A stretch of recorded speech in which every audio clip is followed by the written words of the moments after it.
नमस्कार, news point लेकर हाजिर हूं मैं राजीव। दोस्तों, लोकसभा चुनावों में दमदार प्रदर्शन के बाद अब इंडिया गठबंधन ने विधानसभा चुनावों के लिए भी कमर कस ली है और इसके साथ ही नेता प्रतिपक्ष यानी लीडर ऑफ अपोजिशन लोकसभा में राहुल गांधी के नेतृत्व में इंडिया ने पूरी रणनीति बना ली है कि किस तरह बीजेपी सरकार की कमजोरियों को सामने लाना है। आप जानते हैं कि राहुल गांधी कल असम और मणिपुर जाने वाले हैं, जबकि बीजेपी अभी उनके हाथरस और अलीगढ़ दौरे को ही संभालने में लगी हुई है और उसके बाद राहुल गांधी गुजरात भी पहुंच गए। अब तक बीजेपी नेता बयान दे रहे हैं कि राहुल हाथरस में राजनीति करने आए थे। हालांकि बीजेपी के ऐसे आरोपों का राहुल गांधी पर न कभी कोई असर हुआ है और न अभी हो रहा है, जबकि बीजेपी ही अब राहुल गांधी के असर में आती हुई दिख रही है। इसीलिए हरियाणा हो या महाराष्ट्र, हर जगह बीजेपी नेता चुनावों की रणनीति बनाने में लग गए हैं। महाराष्ट्र में लोकसभा चुनावों में बुरे प्रदर्शन के बाद बीजेपी और उसके सहयोगी परेशान हैं और उन्हें डर है कि विधानसभा चुनावों में महायुति में बिखराव ना हो जाए। महायुति यानी अभी जो बीजेपी की सरकार है, बीजेपी शिवसेना और शिवसेना शिंदे गुट और एनसीपी अजित पवार गुट की जो सरकार है, इस सरकार को डर है कि कहीं चुनावों के दौरान या चुनाव से पहले उनकी पार्टी में बिखराव ना हो जाए। और इसी पर मुंबई में महायुति सहयोगियों यानी भाजपा, शिवसेना और एनसीपी की एक संयुक्त रैली में देवेंद्र फडणवीस जो उप मुख्यमंत्री हैं, उन्होंने कहा है कि मैं अपने नेताओं और प्रवक्ताओं से अनुरोध करना चाहता हूं कि एक दूसरे के खिलाफ न बोलें, सभी का सम्मान करें और कोई भ्रम पैदा न करें। फडणवीस ने यह भी कहा है कि अगर आपको कोई समस्या है तो हम यूटी में हैं, यानी कि एकजुट हैं। एकनाथ शिंदे, अजित पवार और मेरे साथ बात करें, हमें महायुति में कुछ समझौता करना होगा। विपक्ष अपने बीच समझौता करने के लिए तैयार है, इसीलिए हमें भी साथ चलना होगा। अगर आपको कोई चीज पसंद नहीं है तो उसे मुद्दा न बनाएं। ये बात कह रहे हैं देवेंद्र फडणवीस। आप जानते हैं देवेंद्र फडणवीस उप मुख्यमंत्री हैं, महाराष्ट्र के पहले मुख्यमंत्री थे। उसके बाद जब ये सरकार तोड़ फोड़ करके बनी तो उप मुख्यमंत्री का पद इन्होंने बड़े अनमने ढंग से संभाला था। वहीं इस मौके पर एकनाथ शिंदे ने हार का कारण बताते हुए कहा है कि लोकसभा चुनाव के दौरान विपक्ष ने अति आत्मविश्वास के कारण हमारी कमजोर तैयारी का फायदा उठाया। यानी बीजेपी और उसके साथी ये मान रहे हैं कि वो सभी अति आत्मविश्वास में थे और ये भी तय है कि तीनों दलों के बीच तालमेल की कमी है। इसलिए तो कह रहे हैं उधर देवेंद्र फडणवीस कि हो सकता है कि कहीं कुछ आपसी मतभेद हो, लेकिन उसको दूर करना है, जबकि इंडिया गठबंधन वाले ऐसा करके एक साथ एकजुट हैं। दूसरी तरफ शिवसेना उद्धव गुट के मुखिया उद्धव ठाकरे ने दावा किया है या दावा कर रहे हैं वो कि इस बार फिर से उनकी ही जीत होने वाली है, यानी इंडिया गठबंधन की जीत होने वाली है। ठाकरे ने यह भी कहा है कि अभी महिलाओं को लुभाने की जो योजनाएं राज्य सरकार ने शुरू की हैं वो जल्द बंद हो जाएगी। यानी इंडिया गठबंधन अभी से जीत का आत्मविश्वास दिखा रहा है। वहीं हरियाणा चलिए तो हरियाणा में राहुल गांधी के सामाजिक न्याय की मुहिम का जवाब देने की कोशिश हो रही है और इस कोशिश में हरियाणा सरकार ने लगभग 20 जातियों को अनुसूचित जनजाति यानी कि शेड्यूल्ड ट्राइब्स श्रेणी में, एसटी श्रेणी के तहत लाने की प्रक्रिया वहां शुरू कर दी है। जबकि अब तक हरियाणा में कोई भी जाति या समुदाय अनुसूचित जनजाति के रूप में सूचीबद्ध नहीं है। सैनी सरकार के इस कदम पर सवाल पूछा जा रहा है अब कि पिछले 10 वर्षों में इन 20 एसटी जातियों की पहचान क्यों नहीं की गई और क्यों नहीं उन्हें आरक्षण का लाभ दिया गया। अगर आरक्षण का आप लाभ देना चाहते थे तो फिर आप 10 साल में कर देते, पिछला 5 साल था उसमें कर देते, लेकिन आपने तब नहीं किया। आप बिल्कुल मुहाने पे, सिर पे चुनाव है तो अब आप 20 जातियों का चयन कर रहे हैं। चुनाव से ठीक 3 महीने पहले एसटी जातियों की यादें आपको कैसे आई? अब याद आने का कारण तो बिल्कुल साफ है कि बीजेपी को सवर्ण वोटों के साथ साथ जीत के लिए पिछड़े तबकों के वोट भी चाहिए, वरना हरियाणा में उसकी जीत मुश्किल है। इधर उत्तर प्रदेश और बिहार जैसे राज्यों में अखिलेश यादव और तेजस्वी यादव के जो तंज हैं, उस तंज पर भी बीजेपी की पोल खोलते हुए नजर आ रहे हैं ये दोनों नेता। अखिलेश यादव ने बारिश के बाद मोदी के संसदीय क्षेत्र वाराणसी को लेकर ट्वीट किया है और देखिए ये तस्वीर देखिए। अखिलेश यादव इस तस्वीर में बारिश का ये विजुअल दिखा रहे हैं और हम तो यहाँ आपको फोटो दिखा रहे हैं, लेकिन यहाँ पर वो वीडियो है और जिसमें वो दिखा रहे हैं कि और लिख रहे हैं साफ साफ। यहाँ अखिलेश यादव क्या कुछ लिख रहे हैं देखिए। लिख रहे हैं अखिलेश यादव कि यहाँ पर इतिहास इसी तरह हर बार दोहराता है। प्रधान संसदीय क्षेत्र में क्योटो डुबकी लगाता है। प्रधान संसदीय क्षेत्र में, चूंकि प्रधानमंत्री यहां से आते हैं, उनका ये संसदीय क्षेत्र है, प्रधान संसदीय क्षेत्र में क्योटो डुबकी लगाता है। ये तस्वीर, ये वीडियो देखिए, ये इसी वीडियो को साझा किया है अखिलेश यादव ने और ये वाराणसी का वीडियो है। उधर लखनऊ चलें तो लखनऊ का भी वही हाल है, लेकिन वाराणसी बहुत इंपॉर्टेंट है जिसको क्योटो बनाने का दावा कर रहे थे प्रधानमंत्री नरेंद्र मोदी। वहीं बिहार में एक और पुल गिरने की घटना पर तेजस्वी यादव ने ट्वीट किया है। तेजस्वी यादव का ट्वीट देखिए। लिख रहे हैं तेजस्वी यादव, ये कार्टून के साथ लिख रहे हैं कि गर्मी से परेशान सुशासनी पुल प्रतिदिन नदियों में कूद रहे हैं। पुलों को आत्महत्या से नहीं रोकने पर सरकार साहेब ने छोटी मछलियों को दोषी माना। अब बड़ी मछलियां और साहेब मिल बैठकर शिलाचार से परिपूर्ण समीक्षात्मक हवन करेंगे। ये जो है, ये 3 कार्टून के साथ इन्होंने इस ट्वीट को, तेजस्वी यादव ने इस ट्वीट को साझा किया है। तो राहुल गांधी, अखिलेश यादव, तेजस्वी यादव, उद्धव ठाकरे, ये तमाम नेता, इंडिया गठबंधन के इन तमाम नेताओं के आगे बीजेपी क्या विधानसभा चुनाव में टिक पाएगी और क्या केंद्र की सत्ता को मजबूती से संभाल पाएगी बीजेपी? क्या इंडिया गठबंधन के आगे बीजेपी बेबस हो गई है? ये तमाम सवाल हैं जिसका जवाब ढूंढने की कोशिश करेंगे दोस्तों इस न्यूज पॉइंट में। लेकिन आगे बढ़ें उससे पहले आइए आपको एक वीडियो दिखाते हैं। उस वीडियो में राहुल गांधी का ये वीडियो है, जब राहुल गांधी, आप याद कीजिए कि गए थे अभी हाथरस की घटना को नज़दीक से देखने के लिए, दुख दर्द बांटने के लिए। एक जननेता, राजनेता का काम भी यही है कि जनता के बीच पहुंचे। अलीगढ़ पहुंचे, उसके बाद सुबह उसके बाद फिर हाथरस पहुंचे। वहां से जब लौट के राहुल गांधी दिल्ली आए तो दिल्ली में वो पहुंचे थे रेलवे स्टेशन, नई दिल्ली रेलवे स्टेशन। वहां लोको पायलट से उन्होंने मुलाकात की थी।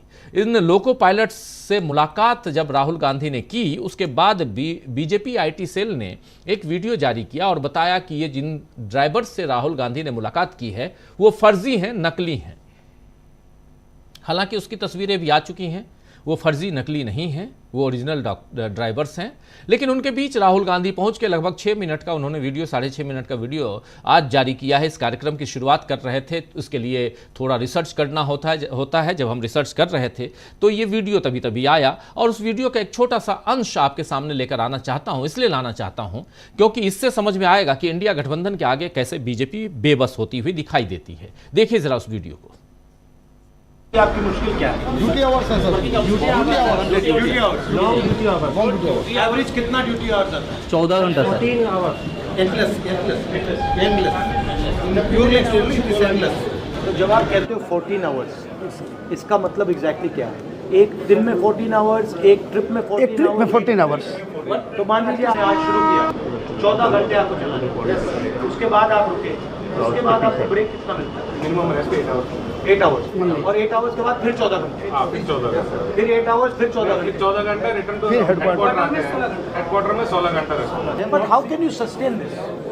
ये सस्टेन कैसे किया जा सकता है? मजबूरी है सर, कर रहा है। आपका समय बढ़ा के नहीं, मैं समझ सकता हूँ कि ठीक है, ये 2 दिन, 5 दिन, 10 दिन कर दिया, महीनों करते हैं, मगर ये महीनों कैसे करते हैं? महीना में महीनों नहीं सर, सालों। ब्रेक आपको कितनी मिलती है? 4 महीने में 4 है 30 आवर्स का रेस्ट, 16 है हेडक्वार्टर आने पर और महीने में 4 को 30 साल में घंटे। आपको कितनी छुट्टी मिलती है? सर छुट्टी मिलती नहीं, छुट्टी अगर कोई लगाता है तो उनको पनिशमेंट मिलता है।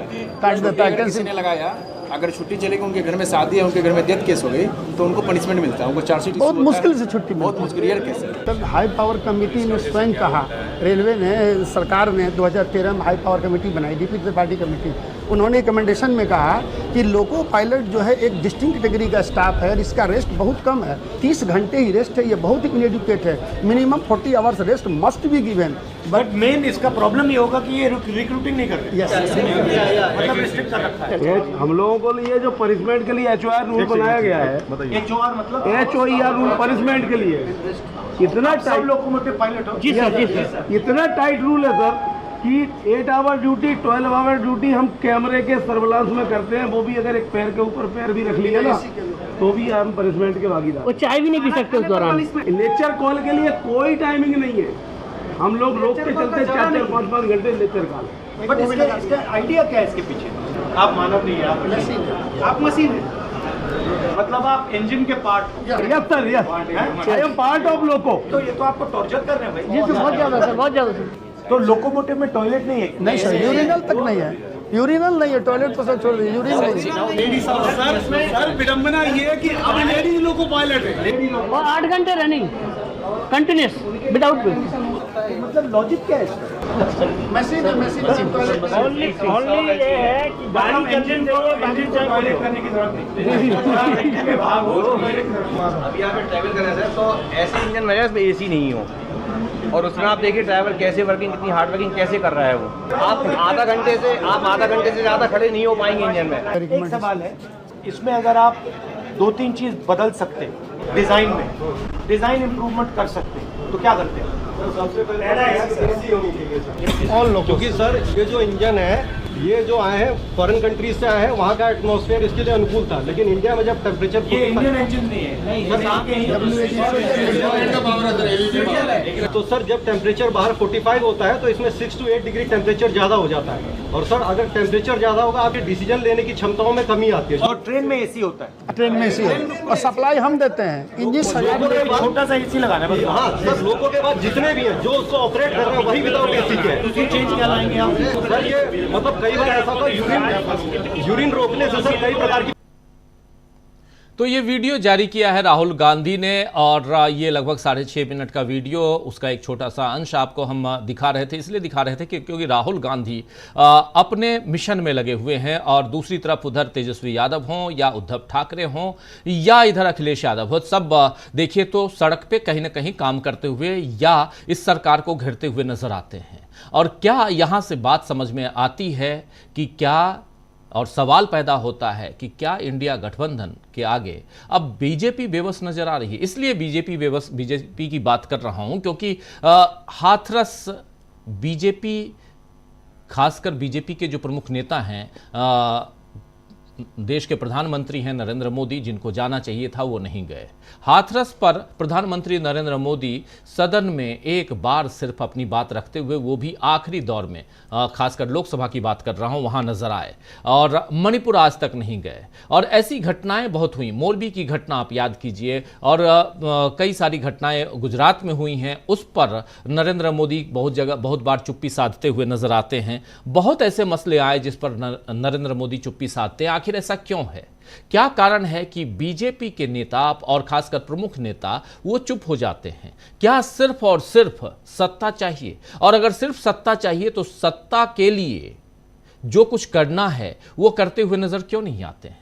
और क्या यहां से एक डर नजर आ रहा है, समझ में आ रहा है कि कहीं ना कहीं आने वाला जो 4 राज्यों के जो चुनाव हैं, उन चारों राज्यों के चुनाव में हार मिल सकती है, इसलिए रणनीतियां कुछ और बनाई जा रही हैं? उन तमाम रणनीतियों का यहां पर्दाफाश करने की कोशिश करेंगे, उसके पर्दे निकालने की कोशिश करते हैं। आइए हमारे साथ कुछ वरिष्ठ साथी जुड़े हुए हैं, उनसे जरा आपका परिचय करवाता हूं और आगे बढ़ते हैं।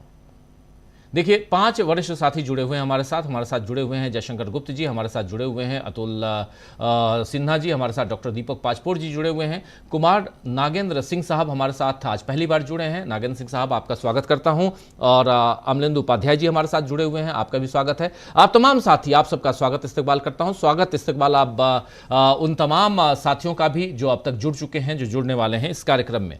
और सीधा जरा आना चाहता हूं अमलेंदु उपाध्याय जी, सबसे पहले आपके पास। अमलेंदु जी, माफ़ी चाहूँगा, नरेंद्र सिंह जी हमारे साथ जुड़े हुए हैं, मैं नागेंद्र बोल दिया था, माफ़ी चाहूँगा। नरेंद्र सिंह जी आपका स्वागत है, और अमलेंदु जी पहले आपके पास आना चाहता हूँ। अमलेंदु जी, कैसे देखते हैं आप राहुल गांधी से लेकर उधर पुल गिरने की घटना तक जो कुछ हो रहा है, इससे क्या बीजेपी एक्सपोज हो रही है? इससे क्या आने वाले समय में जो चुनाव हैं, अभी विधानसभा के और कुछ उपचुनाव भी हैं, उसके बाद मुख्य चुनाव भी विधानसभा के 4 राज्यों के होने हैं, जिसमें से 3 प्रमुख राज्य हैं, उस पर कोई असर पड़ता हुआ दिखाई देता है अमलेंदु जी? निश्चित तौर पर राजीव जी, चूंकि राजनीतिक प्रक्रिया है और राजनीतिक भाषण है, राजनीतिक दौरे हैं, तो जाहिर सी बात है कि चुनाव पे असर पड़ेगा ही पड़ेगा। वो चाहे राज्य विधानसभा के चुनाव हो, चाहे लोकसभा के चुनाव हो, उन पर असर पड़ेगा। खासतौर से राहुल गांधी जो इस समय राजनीति कर रहे हैं और जिस तरीके से लगातार सड़क पे मौजूद हैं, समाज के विभिन्न वर्गों में जा रहे हैं और उनकी समस्याएं सुन रहे हैं, उस पर एक्शन भी ले रहे हैं, उस पर सरकार से भी मांग कर रहे हैं, सुझाव भी सरकार को दे रहे हैं। तो इसका असर तो राजीव जी निश्चित तौर पे चुनाव पे भी पड़ेगा। अब जिस तरीके से आपने बताया अभी कि भाई महाराष्ट्र में जो है देवेंद्र फडणवीस को कहना पड़ रहा है कि एक दूसरे के खिलाफ बयानबाजी नहीं कीजिए, कोई भ्रम की स्थिति ना हो, ये समझ में आ गया है राजीव जी, क्योंकि इंडिया गठबंधन मजबूत है और एकजुट है। और राहुल गांधी ने जिस तरीके से अहमदाबाद में जाकर के कहा कि इंडिया गठबंधन जो है वो हराएगा भारतीय जनता पार्टी को गुजरात में, उससे भी ये संदेश गया कि मतलब लंबी दूरी का रोड मैप लेकर के इंडिया गठबंधन चल रहा है। ऐसा नहीं है कि लोकसभा चुनाव हो गया और इंडिया गठबंधन का काम खत्म हो गया और इंडिया गठबंधन का जो है वो अब बिखर जाएगा। इंडिया गठबंधन एकजुट है और लगातार सदन के अंदर भी और सदन के बाहर भी इंडिया गठबंधन लगातार सरकार के ऊपर हमले कर रहा है। तो अब ये जिस तरीके से राहुल गांधी मिले जाकर के लोको पायलट से, अब लोको पायलट्स को लेकर के खबरें ये आ रही है राजीव जी की दबाव बनाया जा रहा है लोको पायलट्स के ऊपर कि इनकार करो और वरना फिर नौकरी से हाथ दो। तो अब ये चीज आ गई, चूंकि उन्होंने इस सरकार की कार्यप्रणाली जो थी वो सामने ला करके रखी और राहुल गांधी ने उसको नोट किया अच्छे तरीके से कि आपके सामने समस्याएं क्या हैं और किस तरीके से आपको इस काम करना पड़ता है। तो ये सारी चीजें सामने खुल करके आ रही है। लगातार जो बात राजीव जी कही जाती रही है कि ये सरकार जो है वो कर्मचारियों की ओर भर्ती नहीं कर रही है और भर्ती को रोक लगी हुई है, वो एक तरीके से इससे निकल करके सामने आ गया कि कर्मचारियों की चूंकि कमी है तो लोको पायलट से 14 घंटे काम दिया जा रहा है, उसके बाद 8 घंटे बाद फिर 14 घंटे के लिए जोड़ दिया जा रहा है। तो इन सारी चीजों का राजीव जी जब सरकार की कार्यप्रणाली सामने आ रही है और जनता के सामने चीजें पहुंचेंगे, जाहिर सी बात है कि इसका असर भी चुनावों पर पड़ेगा, क्योंकि लोग समझ में आएगा कि सरकार की कार्यप्रणाली क्या है, किस तरीके से जनता के विरुद्ध जो है खड़ी हुई है सरकार। इधर राहुल गांधी ने राजीव जी जिस तरीके से हमले किए हैं और ताबड़तोड़ हमले किए, वो मतलब 1 सेकंड का भी कहा जाए सरकार को चैन नहीं लेने दे रहे। मालूम पड़ता है कि सुबह वो दिल्ली में है और सुबह निकलते हुए अगले दिन पहुंच जाते हैं हाथरस से लौटते हुए फिर दिल्ली में पहुंच जाते हैं, एक दिन पहले फिर दिल्ली में होते हैं, उसके बाद मालूम पड़ता है अगले दिन चले गए वो अहमदाबाद, अब चले जाएंगे मणिपुर। तो इससे सरकार को मतलब उन्होंने चैन नहीं लेने दिया और सरकार ये तय नहीं कर पा रही है, भारतीय जनता पार्टी ये तय नहीं कर पा रही है कि राहुल गांधी के हमलों का जवाब देना किस तरीके से। अब इधर जो भारतीय जनता पार्टी के लोग राजीव जी वो भी बड़े मजे की बातें कर रहे हैं। एक सांसद होते हैं निशिकांत दुबे, उन्होंने एक बयान दे दिया कि उनकी कॉन्स्टिट्यूंसी में जिन बूथों पे 7% से ज्यादा भारतीय जनता पार्टी को वोट मिले हैं वहां वो नमो भवन बनवाएंगे जी। अब उनसे पूछा गया कि नमो भवन तो बन जाएंगे भाई, लेकिन किसान भवन कब बनेंगे? तो ये कुल मिलाकर के राजीव जो परिस्थितियां बन रही है, जाहिर सी बात है कि इंडिया गठबंधन के सामने भारतीय जनता पार्टी बेबस नजर आ रही है। जी बिल्कुल बिल्कुल। जयशंकर जी आपके पास आना चाहता हूं, जरा इन तमाम मसलों को जरा और विस्तार से जरा समझाने की कोशिश कीजिए। जयशंकर जी, हाथरस से लेकर राहुल गांधी अब आप देखिए पहुंच रहे हैं उधर सीधा असम पहुंच रहे हैं, बाढ़ ग्रसित जो एरिया है उधर, और उसके बाद मणिपुर पहुंच रहे हैं। उनका पूरा प्लान आया हुआ है और उसके बाद एक चीज़ जो साफ साफ दिखाई दे रही है कि चाहे वो अग्निवीर का मामला हो, चाहे हाथरस के जो पीड़ित हैं उनका मामला हो, चाहे आप अगर गुजरात देखिए तो गुजरात में मोरबी और वहाँ जो भी पीड़ित हैं उनका मामला हो, चाहे बाढ़ से पीड़ित जो परिवार है असम में उसका मामला हो या मणिपुर का मामला हो, हर तरफ न्याय की मांग उठाते हुए राहुल गांधी नजर आते हैं। और क्या राहुल गांधी ने या इंडिया गठबंधन ने जो शुरुआती दौर में इस न्याय को एक मूल मंत्र बनाकर चुनाव लड़ा लोकसभा चुनाव में, इसी चुनाव को और इसी को आगे बढ़ाते हुए नजर आएंगे? क्या ये एक ऐसा मूल मंत्र मिल गया है जो इस समाज पर असरकारी है और जो बीजेपी के लिए आने वाले समय में और कष्टदायी हो सकता है और परेशानी पैदा कर सकता है? किस हिसाब से देखा जाए जयशंकर जी? राजीव जी, देश इसी तरह के विपक्ष की उम्मीद करता है। जिस ढंग से राहुल गांधी सक्रिय हुए हैं, चुनाव से पहले भी हुए थे, लेकिन चुनाव के बाद भी जिस तरह से लोगों के बीच जा रहे हैं, चाहे लोको पायलटों से मिलना हो या हाथरस के जो पीड़ित परिवार हैं उनके आंसू पोंछने के लिए पहुंच गए वो, और उन्होंने अपनी वहां बातें रखी। गुजरात में मोरबी भी शायद गए थे वो, वहां भी लोगों से पता किया कि जो मारे गए थे, मरे थे लोग, उनका क्या हुआ क्या नहीं हुआ। और अब वो असम के बराक वैली में सिलचर के इलाके में भी जा रहे हैं देखने के लिए। वहाँ बाढ़, विनाशकारी बाढ़ की लीला हो रही है, तो वहाँ के पीड़ितों का हाल जानने, सुनने, समझने के लिए वो वहाँ जाएंगे। उसके बाद फिर मणिपुर तो पहले भी जाते रहे हैं, और मणिपुर जाने का ही पॉलिटिकल डिविडेंड है कि मणिपुर से दोनों सीटें लोकसभा की कांग्रेस की झोली में आ गई। तो ये बड़ी उपलब्धि है। मणिपुर के बगल में नागालैंड से भी उनको एक सीट मिल गई। तो इस तरह की जो ये बन रही है, तो जननेता जनता के बीच ही रहे तो ज्यादा बेहतर होता है, ऐसा माना जाता है लोकतंत्र में, संसदीय लोकतंत्र में। और वो काम बखूबी राहुल गांधी कर रहे हैं। न सिर्फ राहुल गांधी बल्कि इंडिया अलायंस के और नेता भी हैं। अखिलेश यादव भी लगातार सक्रिय हैं, वो भी लोगों के बीच में जा रहे हैं। उधर मुंबई में कांग्रेस, एनसीपी और शिवसेना उद्धव ठाकरे के लोग भी अपने अपने हिसाब से, वहां चूंकि चुनाव सर पे ही है तो चुनावी तैयारियों में लग गए हैं, लेकिन कोई इशू ऐसा छोड़ नहीं रहे हैं जिस पर उनको रिएक्ट करने का मौका मिले और वो भी सरकार को घेरने में लगे रहे। तो देखिए, बहुत दिनों से हम लोग इस बात की चर्चा करते थे कि विपक्ष बहुत ही आक्रामक होना चाहिए, सक्रिय होना चाहिए और जनता के बीच में दिखना चाहिए। ये बातें आज दिख रही हैं। अब जो हाल में ये हुआ है, मतलब आपने कहा था कि भाजपा किस तरह से बेबस और लाचार दिखाई दे रही है। देखिए, भाजपा का भ्रष्टाचार उजागर हो रहा है बड़े पैमाने पे। सबसे बड़ी परेशानी का कारण उनका ये भी है। अब जिस तरह से 4-4, 5-5 हवाई अड्डों की छत टूट गई छोटे से बरसात में, पहली बरसात को ही झेल नहीं पाए जो अभी 2-2, 3-3 महीने पहले बने थे हवाई अड्डे। बिहार में अयोध्या, उत्तर प्रदेश के अयोध्या में जहां भाजपा को हार का सामना करना पड़ा, बड़ी हार का सामना करना पड़ा, वहां पे जो 65 करोड़ रुपए प्रति किलोमीटर की दर से रामपथ बना था, यह ऐतिहासिक है। इतना रेट तो आज तक कहीं शायद सड़क बनाने में नहीं लगा होगा, लेकिन 65 करोड़ रुपए प्रति किलोमीटर के हिसाब से मेरे ख्याल से 13 या कितने किलोमीटर का रामपथ बना। और एक बरसात में वो जगह जगह धंस गया, उसमें इतने बड़े बड़े गड्ढे हो गए। जो राम मंदिर है जो उसका निर्माण किया गया, तो रामलला की जहां मूर्ति विराजमान है, जहां उनकी प्राण प्रतिष्ठा की गई, अधूरे मंदिर में प्राण प्रतिष्ठा की गई, वो छत टपकने लग गई। जैसा लग रहा कि इंद्र महाराज जो है वो भगवान राम को नहला रहे हैं। अब इसका वीडियो वायरल हो गया। नतीजा क्या हुआ कि जो राम मंदिर का ट्रस्ट है, जो आरएसएस और विश्व हिंदू परिषद और उनके लोगों द्वारा संचालित है, उन लोगों ने वहां के पुजारियों से एंड्रॉयड फोन ले लिए और उनको मामूली फोन दे दिया। कहा कि साहब आप इससे काम चलाइए, फोन कर सकते हैं, फोन सुन सकते हैं, लेकिन वीडियो बनाने का काम आपका नहीं। तो ये हालत हो गई है। तो कहां तक ढकेंगे? बिहार में जैसे आप अभी चर्चा कर रहे थे, एक पुल आज भी गिरा, मेरे ख्याल से 1 महीने के अंदर में दर्जन भर या आधा दर्जन से तो अधिक ही पुल धराशायी हो गए हैं, गिर गए हैं। और ये उनकी गुणवत्ता, मतलब ये लगातार हो रहा है। इसके पहले भी कितने पुल गिरे हैं, बड़े बड़े पुल गिरे हैं, निर्माणाधीन पुल गिरे हैं, लेकिन आज तक किसी भी मंत्री के त्यागपत्र की खबर नहीं सुनी। किसी भी मंत्री जो पथ निर्माण मंत्री होगा बिहार का, या उसका जो सचिव होगा, उसके खिलाफ कोई एक्शन अभी तक तो नहीं लिया गया, न किसी ने जिम्मेदारी ली है। वही छोटे मोटे इंजीनियर और ठेकेदार उनके ऊपर अपना टाल दिया। आखिर में उसका पैसा तो सब जगह गया, ऊपर से नीचे तक सब गया, ठेका से लेकर टेंडर से लेकर के काम तक।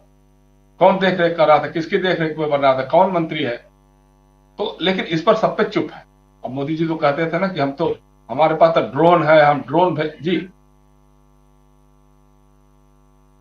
13 पुल गिर चुके हैं बिहार में 18 जून से अब तक। आज है 7 जुलाई, 13 पुल गिर चुके हैं बिहार में। 13, बताइए। वही मैं कह रहा था, 1 दर्जन, मुझे थोड़ा सा संदेह हो रहा है, इसलिए 1 दर्जन से अधिक पुल गिर गए। मतलब ये अपने आप में बहुत बड़ी बात है।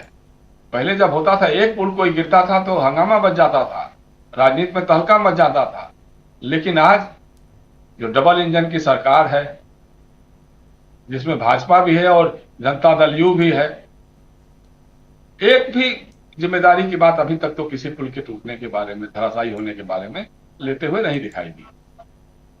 मुझे लगता है कि ये सारे सवाल जो है, ये जो लोकसभा का सत्र शुरू होने वाला है 22 जुलाई से, बजट सत्र शुरू होने वाला है, उसमें विपक्ष उसी आक्रामकता के साथ इन सारे मुद्दों को, सवालों को उठाएगा, चाहे वो हाथरस की घटना हो, चाहे हवाई अड्डों का एक ही बरसात को झेल नहीं पाने की बात हो, या बिहार के जो 1 दर्जन से ज्यादा पुल धराशायी हुए वो उनकी बात हो, अयोध्या में राम पथ की बात हो, राम मंदिर की छत टपकने की बात हो, ये सारे इशूज जो हैं, और इसके अलावा भी जनता के बहुत सारे इशूज। अब आप देख लीजिए कि महंगाई फिर से एक बार चरम छूने लगी। टमाटर लाल लाल हो गया है, मतलब 80 रुपए 100 रुपए किलो टमाटर आज मिल रहा है खाने के लिए। अभी बता रहे हैं लोग कि अभी इस बजट सत्र के आसपास ही या उसके बाद पेट्रोल, डीजल और रसोई गैस के दाम भी बढ़ने वाले हैं, जो उसको बहुत दिनों से चुनाव के चक्कर में रोक के रखा था। अब कुछ लोग कह रहे हैं कि हो सकता है महाराष्ट्र और हरियाणा विधानसभा या 1-2 और विधानसभाओं के चुनाव हैं, तो उनके मद्देनजर हो सकता है कुछ दिन और टाल के रखें, लेकिन कितना टाल के रखेंगे? पेट्रोल कंपनियां दबाव बनाए हुए हैं, लगातार दबाव बनाए हुए हैं, तो ये सारी चीजें होंगी। सबसे अच्छी बात यही है, जो मैंने शुरू में ही कहा है, कि जो एक सक्रिय और आक्रामक विपक्ष जो जनता के बीच, अपने जनाधार के बीच सक्रिय दिखे, उसकी जो आवश्यकता हम लोग महसूस कर रहे थे पिछले कई वर्षों से, उस आवश्यकता को पूरा करने का काम राहुल गांधी और उनके नेतृत्व में इंडिया अलायंस के नेता कर रहे हैं। और एक बहुत सुखद बात है, लेकिन इसको बरकरार रखने की जरूरत है। ये टेम्पो जो है इनका बरकरार रहना चाहिए। मुझे लगता है कि जिस तरह से बौखलाहट भाजपा की बढ़ रही है, अभी उनके इस तरह के और बहुत सारे बयान आएंगे जो इस पे लगेगा कि उनका उजागर हो रहा है, बड़बोलापन या जो भी है बौखलाहट उनको उजागर हो रही है। अभी मैं देख रहा था कुछ सोशल मीडिया पे पुराना कोई वीडियो वायरल कर रहे हैं लोग, IT सेल के लोग, बीजेपी के IT सेल के लोग, तो वो जो वहां राजस्थान में कन्हैया लाल जो दर्जी था, उसका जो मर्डर हुआ था, तो उसके बारे में राहुल गांधी का फर्जी वीडियो चला करके, जो वीडियो उन्होंने वायनाड, केरल में वायनाड में जो कांग्रेस के पार्टी के दफ्तर पे जो हमला हुआ था, उसके बारे में जो उनका कमेंट था, उसको लगा करके उन्होंने ये जारी कर दिया है। अभी मैं देख रहा था किसी अखबार में, दैनिक भास्कर में या किसमें, उसका फैक्ट चेक करके दिखाया है, बताया है। तो इस तरह की चीजें ये लोग करेंगे लगातार। लेकिन मुझे लगता है कि कांग्रेस के लोगों को भी या इंडिया अलायंस के भी लोगों को इस तरह के मामले आते ही IT सेल पे या उसके लिए जो भी जिम्मेदार दिखाई देता है उसको मुकदमा करना चाहिए, मेरा ये मानना है। क्योंकि जब तक ये नहीं होगा तब तक इनका जो IT सेल है फर्जीवाड़ा करते रहेगा। राहुल गांधी को देखिए, राहुल गांधी से चूंकि डरे हुए हैं, इसलिए इनकी पूरी की पूरी कोशिश लगी हुई है कि राहुल गांधी को कैसे बदनाम किया जाए, कैसे दिखाया जाए कि वो पप्पू है और कैसे बाल बुद्धि और कैसे बच्चा है और कुछ समझता नहीं है, उसके हाथ में बहुत बड़ी चीज मिल गई, नेता विपक्ष की चीज मिल गई है, जबकि वो 3-4 बार से सांसद वो आदमी है और भारत भ्रमण करके पूरा देश 5 बार का सांसद है। और हाँ 4, 9, 14, 19 और ये 24 24 सांसदी में नरेंद्र मोदी से सीनियर हैं, तो और चाहते तो कब के प्रधानमंत्री बन जाते, तो उसमें भी सीनियर हो जाते, मंत्री बन जाते, प्रधानमंत्री उसमें भी हो जाते, बालक बुद्धि कह रहे हैं, उन्होंने नहीं किया। हाँ, उनको अब ये बालक बुद्धि कह रहे हैं। और जब अगर देखिए, इस पर तो कभी हम लोग चर्चा नहीं कर पाते हैं कि जो हमारे विश्वगुरु हैं वो कितने बच्चों से भी बदतर, बच्चे भी जिस बात को जानते होंगे, बच्चे पढ़ने वाले बच्चे भी जानते होंगे कि तक्षशिला विश्वविद्यालय जो है वो बिहार में नहीं पाकिस्तान में है, लेकिन हमारे तो विश्वगुरु कहते हैं, बताते हैं चंद्रगुप्त गुप्त वंश के नहीं थे, मौर्य वंश के थे। ये बच्चा बच्चा जानता है, बिहार का भी जानता है, हिंदुस्तान का भी जानता है, लेकिन हमारे विश्वगुरु कहते हैं नहीं साहब तो गुप्त वंश के थे। तो इस तरह की तमाम चीजें हैं जिससे साबित होती हैं कि वो बाल बुद्धि नहीं बल्कि क्या कहा जाए उसके आगे, तो उस तरह की बुद्धि लेकर के है वो।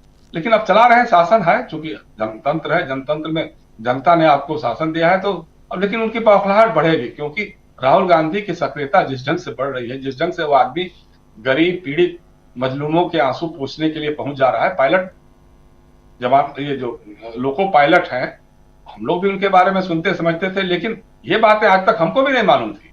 मतलब 8-8 घंटे 14-14 घंटे ड्यूटी करते हैं, उनको टॉयलेट भी करने की सुविधा नहीं मिल पाती, क्योंकि हर समय उनको अलर्ट मोड में रहना होता है, पैर पे पैर भी नहीं रख सकते हैं। तो ये बात जो सामने आ रही है, अब रेल मंत्री कह दिए कि नहीं साहब उसमें वो पायलट, लोको पायलट नहीं थे। भाई कौन थे आप ये बता दीजिए, कौन थे वो? तो इस तरह की बातें होंगी, मतलब इनकी तरफ से इस तरह की बातें आएंगी, बौखलाहट में बातें आएंगी। बस इसको यह है कि लोग जो बजट सत्र है, हालांकि उसमें बजट पे काम होगा, लेकिन विपक्ष को मौका मिलेगा और वो उसको घेरना होगा इन सारे इश्यूज पे बहुत ही आक्रामकता के साथ। जिस तरह से अभी जो सेशन बीता है, विशेष सत्र बीता है, उसमें जो आक्रामकता देखने को मिली विपक्ष की, तथ्यों के साथ, तर्कों के साथ, और पूरी बात सामने आई, तो वही तेवर, वही आक्रामकता बजट सत्र में देखने को मिले, ये हम सबकी उम्मीद है। जी राजीव। बिल्कुल बिल्कुल वही तेवर। और आप जानते हैं कि बजट सत्र की शुरुआत 22 जुलाई से हो रही है और 12 अगस्त तक ये सत्र चलना है। 23 जुलाई को वित्त मंत्री निर्मला सीतारमण बजट पेश करेंगी और उसके बाद जो गतिविधियां आगे बढ़ेंगी उसमें सबकी निगाहें वहां टिकी इसलिए भी रहेंगी क्योंकि इस सत्र में बहुत सारी बातें सामने आने वाली हैं, क्योंकि इससे पहले वाला जो सत्र था बहुत छोटा था और उसमें अपॉइंटमेंट्स थे। सबसे बड़ी बात यह थी कि लोकसभा में स्पीकर कौन होगा उसको लेकर, और अभी भी डिप्टी स्पीकर पर कहीं ना कहीं संदेहों के बादल जो हैं वो छाए हुए हैं। जरा आना चाहता हूं कुमार नरेंद्र सिंह साहब आपके पास। सिंह साहब, आपसे जरा समझूं कि यहां राहुल गांधी की राजनीति क्या है, जरा ये समझाइए। राहुल गांधी जिस राजनीति को आगे बढ़ाने की कोशिश कर रहे हैं, जिस राजनीति के तहत इंडिया गठबंधन को आगे बढ़ाने की कोशिश कर रहे हैं, इंडिया गठबंधन का जिक्र इसलिए कर रहा हूं क्योंकि वो गुजरात में भी कह रहे थे और लोकसभा के अंदर भी कह रहे थे कि दावे के साथ कह रहा हूं, लिख कर रख लो, गुजरात में इंडिया गठबंधन आपको हराएगा। और ये आगे बढ़ते हुए दिखाई देते हैं। अब मणिपुर जा रहे हैं, असम जा रहे हैं और उसके बाद वो अपने संसदीय क्षेत्र रायबरेली पहुंचेंगे परसों। तो एक पूरा का पूरा प्लान है और वो दिखाई दे रहा है, मतलब एक भी दिन रुकना नहीं है। तो ये राजनीति क्या परेशान करती हुई नजर आती है बीजेपी को? जाहिर तौर पर परेशान करती नजर आ रही है। सबसे पहली बात मैं राहुल गांधी के बारे में ये कहना चाहूँगा कि यह व्यक्ति जन संवाद की आवाज बनता जा रहा है और भाजपा को सबसे बड़ी दिक्कत यह है कि राहुल गांधी जनता के साथ इतनी आसानी से कनेक्ट कैसे कर लेते हैं। राहुल गांधी को छोड़कर पूरे भाजपा में कोई ऐसा व्यक्ति नहीं है जो यह दावा कर सके कि हम जनता के साथ हैं, क्योंकि आपने देखा है कि जब भी कोई क्राइसिस हुई है भारतीय जनता पार्टी का कोई व्यक्ति वहां नहीं गया है। उल्टे जब राहुल गांधी जनता के पास जाते हैं तो उनकी आलोचना की जाती है। याद कीजिए, आज नहीं, कोविड के समय में जब लोग घर से निकलने में परेशान हो जाते कि कैसे निकले, उन्हें जान का डर था, उस समय राहुल गांधी मजदूरों के बीच जाकर उनका हालचाल पूछ रहे थे, उनके दुख दर्द में शामिल हो रहे थे। और इसका मजाक उड़ाया गया।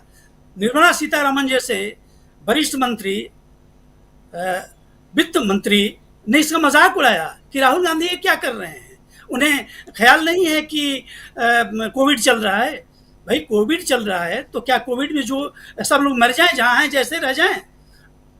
भाजपा ने किस तरह से छोड़ दिया था लोगों को, उसमें कांग्रेस पार्टी खास करके राहुल और प्रियंका दोनों ने जिस तरह के इनिशिएटिव लिए, आपको याद होगा कि इन लोगों ने 10,000 बसों का इंतजाम किया था, 10,000 बसेस। आज तक इतिहास में ऐसा किसी पार्टी ने नहीं किया है, लेकिन उन बसों को रोक दिया गया, जबकि उन बसों से फंसे हुए मजदूरों को उनके घर पहुंचाया जा सकता था।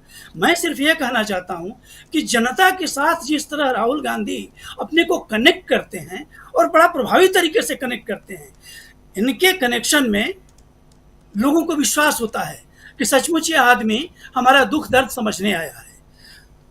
तो जनता के साथ कनेक्ट करना इस व्यक्ति की सबसे बड़ी खूबी है और यह हम लोगों ने कोविड के समय देखा, भारत यात्रा के दौरान देखा और आज भी जब ये जीत के संसद में लीडर ऑफ अपोजिशन हो चुके हैं तब भी राहुल गांधी कभी बैठे नहीं हैं। कभी तेग बहादुर नगर में जाकर मजदूरों के साथ वहाँ उनका हालचाल लेते हैं, उनका दुख दर्द समझते हैं, लोको पायलट के साथ उनकी समस्याओं को सुनते हैं। ऐसा आज तक कम से कम पिछले 10-15 सालों में ऐसा नेता तो मुझे कोई दिखाई नहीं पड़ा। तो राहुल गांधी ने जो राह चुनी है वह कठिन तो है पर उसके फायदे बहुत हैं, कम से कम राजनीतिक फायदे बहुत हैं और हमें दिखाई भी पड़ रहा है। इससे दो फायदे, एक तो विपक्ष हमेशा बैकफुट पर, जो आदमी इस तरह से संसद से लेकर सड़क तक के आदमी आक्रामक है, जनता के पक्ष में और सरकार के खिलाफ। यह इतना बड़ा डिविडेंड पैदा करने वाला है जिसकी कल्पना भाजपा को नहीं है। यह कोई साधारण बात न समझें कि इन्होंने गुजरात में जाके कह दिया कि हम हराएंगे भाजपा को। यह इनका आत्मविश्वास ही नहीं, जनता के साथ कनेक्ट होने का एक एक्स्ट्रा आत्मविश्वास, वो मोदी जी वाला एक्स्ट्रा है भी नहीं, ये वास्तव में ये विश्वास है। और ये जनता के साथ बात करने से, उनके साथ मिलने से यह मिलता है, जो राहुल गांधी को लगातार मिल रहा है। आप देखिए कि संसद जो टीवी है, संसद टीवी पर राहुल गांधी का व्यूअरशिप 11 लाख है और हमारे प्रधानमंत्री का 1 लाख है। तो आप सोच सकते हैं कि इनकी लोकप्रियता भी उसी रफ्तार से बढ़ती जा रही है। यह आदमी जिन मुद्दों को छू रहे हैं राहुल, उन मुद्दों से वे लोग भागते हैं। वो आज तक जो मुद्दे गड़े रह जाते थे, जो मुद्दे उठाए ही नहीं जाते थे या जिनको दबा दिया जाता था, राहुल गांधी के और विपक्ष के मजबूत होने से वे मुद्दे अब सत्ता पर आने लगे हैं और सत्ता पर आने लगे हैं और जनता के बीच जाने लगे हैं। यह निश्चित रूप से इन्हें पॉलिटिकल डिविडेंड देगा, इसमें दो राय है ही नहीं। जी बिल्कुल बिल्कुल आप सही कह रहे हैं। राहुल गांधी की राजनीति को जरा समझने की जरूरत इसलिए भी यहाँ दोस्तों, क्योंकि यहाँ से एक दूसरी सियासी तस्वीर दिखाई देती है देश की, और जो हम पिछले 2 साल से देख भी रहे हैं, धीरे धीरे वो तस्वीर हम बदलते हुए देख रहे हैं। जो अभी तक कहा जाता था कि इस देश में नरेंद्र मोदी के सामने विकल्प कौन है, अब एक विकल्प जो है वो सामने, वो तस्वीर जो पहले धुंधली थी वो तस्वीर अब धीरे धीरे साफ हो रही है, इसलिए भी समझना जरूरी है। जरा जल्दी से आना चाहता हूं पहले डॉक्टर दीपक पाचपोर जी आपके पास, फिर अतुल सिन्हा जी आपके पास आता हूं। दीपक जी, उस धुंधली तस्वीर से जो साफ तस्वीर होती हुई दिखाई दे रही है, जिसमें चेहरा राहुल गांधी का दिखाई देता है, और वो चर्चा यहां आगे हम चर्चा करें, महाराष्ट्र की चर्चा करें, चाहे चर्चा हरियाणा की करें, या चर्चा हम अगले राज्य जो चुनाव होना है झारखंड की करें, या जम्मू कश्मीर की करें, लेकिन उन तमाम चर्चाओं में केंद्र बिंदु में यानी सेंटर पॉइंट में राहुल गांधी नजर आते हैं। क्या ये राजनीति पिछले 2 साल में बदली हुई राजनीति है? यही ये राजनीति वही धुंधले तस्वीर के ऊपर जो धुंध या धूल जो भी कह लें वो थी, और तस्वीर पहले से राहुल गांधी के रूप में वहां रखी हुई थी। इस रूप में देखा जाए, कैसे देखते हैं आप? राजीव जी, मैं एक बार फिर से 7 सितंबर 2022 को रिफर करना चाहता हूं।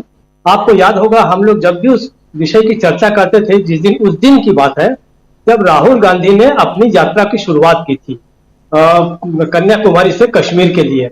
हम सब इस बात पर एकमत थे, बहुत सारे कंफ्यूजन थे उस यात्रा को लेके, कैसे होगी, क्या होगी, कितना चलेंगे, उसका उद्देश्य क्या रहेगा, क्या वो राजनीतिक रहेगी, क्या नहीं रहेगी। या राहुल गांधी ने जैसे कहा था कि मैं बोलने वाला कुछ नहीं हूं, केवल सुनने वाला हूं, तब भी हम लोगों का एक तरह से पैनलिस्ट का अक्सर मत विभाजन होता था कि इसको राजनीतिक किया जाए न किया जाए, राहुल गांधी को बोलना चाहिए या केवल सुनना चाहिए, वगैरह वगैरह। लेकिन एक बात पर हम सब लोग जो सहमत थे वो बात ये थी कि अगले कई सालों तक, कई वर्षों तक भारत का कोई भी राजनीतिक विमर्श इस यात्रा के बिना, जो कन्याकुमारी से कश्मीर तक निकाली गई थी, उसके बिना पूरा हो ही नहीं सकेगा। उस पर दूसरा हथौड़ा ये चला दिया राहुल गांधी ने कि कुछ समय के बाद उन्होंने 1 साल के बाद दूसरी यात्रा भी कर ली, और उसके साथ ही साथ इस पूरे के पूरे राजनीतिक पिछले 10, 11, 12 सालों से, कम से कम 11 वर्षों से, जिस दिन प्रधानमंत्री के रूप में मोदी का नाम प्रस्तावित हुआ, उस दिन वो अचानक केंद्र में आ गए थे, बहुत अचानक। और उन्होंने बड़े बड़े जो पहले से स्थापित नाम थे, डॉक्टर मनमोहन सिंह हो, सोनिया गांधी हो, राहुल गांधी हो, वगैरह वगैरह, बहुत बड़े बड़े नाम थे। और यहां तक कि अपनी भी पार्टी के बड़े नामों को परे सरका कर वो केंद्र में आ गए थे। और वही एक व्यक्ति था जिस पर लगातार बातें होती रही, अच्छी भी और बुरी भी, लेकिन ये बात जरूर है कि वो केंद्र में जरूर थे। लेकिन देखिए, ऐसा हुआ कि लगभग 8, साढ़े 8 साल तक मोदी जी का एक छत्र राज रहा भारत के राजनीतिक क्षितिज पर। लेकिन एक झटके के साथ वही 7 सितंबर 2022 उन्होंने हटाया उनको, और राहुल गांधी ने धीरे धीरे आगे बढ़ते हुए, कश्मीर की तरफ बढ़ते पूरे हिंदुस्तान को देखिए उन्होंने अपनी गिरफ्त में ले लिया। लोगों ने सोचना शुरू किया, हाँ यार, इस आदमी के बारे में हम बड़ा अंडर एस्टिमेट कर रहे थे। यहां तक तो था ही कि उन्हें पब्लिक को पता चला, जनता को पता चला कि इसको हम अभी तक अंडर एस्टिमेट कर रहे थे, उससे बड़ी बात लोगों को यह पता चली कि हम जिसको ओवर एस्टिमेट कर रहे थे, जिसको हम बहुत ज्यादा बड़ा मानकर चल रहे थे, वो आदमी तो वैसा है ही नहीं जिसके बारे में हम सोच रहे थे, वो नरेंद्र मोदी। वहां से देखिए बाजी पलटनी शुरू हुई। 2019 के नतीजे देखिए आप लोकसभा चुनाव के, और अभी 2024 के। क्या मैं कोई भी विश्वास नहीं करेगा कि ये जो इतना बड़ा नतीजा है और इतना जो मजबूत विपक्ष आया है, कांग्रेस ने अपनी ताकत को डबल कर दिया है, लगभग 100 के ऊपर चले गए, 50 के आसपास से 100 के आसपास चले गए। ये केवल 1.5 वर्षों का ही परिणाम है राजीव जी, मुश्किल से 1.5 साल का, 16-17 महीनों का ही पूरा का पूरा परिणाम है। अब जो है इसके बाद अब जैसे ही लोकसभा का अभिभाषण वाला सत्र खत्म हुआ, ओपनिंग सेशन खत्म हुआ, शपथ ग्रहण खत्म हुआ, उसके बाद राहुल गांधी ने संसद की तरफ मुड़कर भी नहीं देखा है और वो वापस फिर सड़क पर उसी दमदारी से है जिस प्रकार से उन्हें एक समय में संसद से निकाल दिया गया था। लोकसभा से उनकी सदस्यता जब बर्खास्त कर दी गई थी तब भी देखिए उनके माथे पर कोई शिकन नहीं आई, उन्होंने अपनी यात्रा को जारी रखा। अब जो आने वाला जो सत्र है वो बहुत भारी पड़ेगा। इसका जो अंदाजा जो है वो हमको शुरू के जो 5-6 दिनों की ये जो अभी जो सत्र खत्म हुआ लोकसभा का, उस पर पता चल गया है। लेकिन इसको भी बहुत ज्यादा, जिसको कहते हैं टेकन फॉर ग्रांटेड, नहीं ले रहे हैं राहुल जानते हैं कि मेरी असली ताकत जो है वो जो है संसद में जो है वो तो बन ही गई है, अब मेरी जो ताकत है वो असली ताकत सड़क पर है। इसके अलावा राहुल गांधी की एक और बहुत बड़ी ताकत बढ़ गई है कि अब वो विपक्ष के नेता हैं, उनको वैसा नहीं रोका जा सकेगा जैसा उनको हाथरस जाने से रोका जा रहा था, उनको मणिपुर से निकलने के बाद जिस प्रकार से असम में रोकने की कोशिश की गई थी, अब उनको वैसा नहीं रोका जा सकेगा। ये बात जो है अब लोगों को और सरकार ने भी शायद इस बात को समझ लिया है। आप देखिए मोदी का उनके प्रति जो व्यवहार था, जो रवैया था लोकसभा के अंदर, वो कितना बदला हुआ था। बिरला साहब का व्यवहार कितना बदला हुआ था, और उसके साथ साथ अब सरकार को पता चल गया है, मोदी साहब को पता चल गया, भारतीय जनता पार्टी को पता चल गया है कि ये व्यक्ति जो है इस समय जो है बहुत बड़ी ताकत लेकर आया है। इसलिए जब उन्होंने लोकसभा में चर्चा के दौरान, अभिभाषण पर जवाब की चर्चा के दौरान उन्होंने कहा कि हम आपको गुजरात में वैसे ही हराने जा रहे हैं जैसा हमने अयोध्या में हरा दिया। अगर 3 साल पहले राहुल गांधी ये बात कहते तो वहां पर आवाज उठने लगती कि ये मुंगेरी लाल के हसीन सपने हैं, या उन्हें पता नहीं और किन किन विशेषणों से नवाजा जाता जिससे पिछले 7-8 सालों से नवाजा जा रहा था। लेकिन देखिए लोगों ने उसे गंभीरता से लिया, यहां तक कि विपक्ष ने भी गंभीरता से लिया। और ये बात किस प्रकार से काफी कुछ महसूस की जा सकती है कि अभी लोकसभा का चुनाव में कोई कांग्रेस को बहुत बड़ी सफलता गुजरात में नहीं मिली है, लेकिन आप देखिए गुजरात में उनके कितने बड़े लोगों ने उनका स्वागत किया, गए वहां पर, काफी बड़ी अच्छी सभा हुई, और वहां पर उन्होंने पार्टी कार्यकर्ताओं को जो संबोधित किया, उन्होंने कहा कि हमारे बब्बर शेर जो है वो हराएंगे इसको, भारतीय जनता पार्टी को। इस बात का अब कम से कम भारतीय जनता पार्टी ने मजाक उड़ाना बिल्कुल बंद कर दिया है। इसका मतलब यह है कि राहुल गांधी को बहुत सीरियसली लिया जा रहा है। भारतीय जनता पार्टी जान गई है, उसका आईटी सेल जान गया है कि इसको पहले जैसा आप केवल चुटकुले बनाकर, लतीफे बनाकर, मीम्स बनाकर अब आप इसको नहीं टाल सकते। आपको इसके गंभीर सवालों का जवाब जो है वो बहुत ही गंभीरता से देना पड़ेगा। ये बात तो निश्चित रूप से आ गई है। दूसरी बात कि गुजरात, हमको मैं थोड़ा सा 1-2 मिनट और लूंगा राजू जी। गुजरात को इसलिए भी बहुत भारत की राजनीति में बहुत हमेशा महत्वपूर्ण एक उसका स्थान है। महात्मा गांधी को छोड़ दीजिए, जयप्रकाश नारायण का जो आंदोलन शुरू हुआ था सरकार के खिलाफ, वो भी गुजरात से ही शुरू हुआ था। वो तो ठीक है कि बिहार में जाके वो परवान चढ़ा था, लेकिन उसकी शुरुआत जो है शायद चिमन भाई पटेल उस समय वहां पर जब मुख्यमंत्री थे, उनके खिलाफ जो है आंदोलन शुरू हुआ था। ये आंदोलन मुझे अब लगता है कि गुजरात की जनता ने शायद एक तरह से समझ लिया है।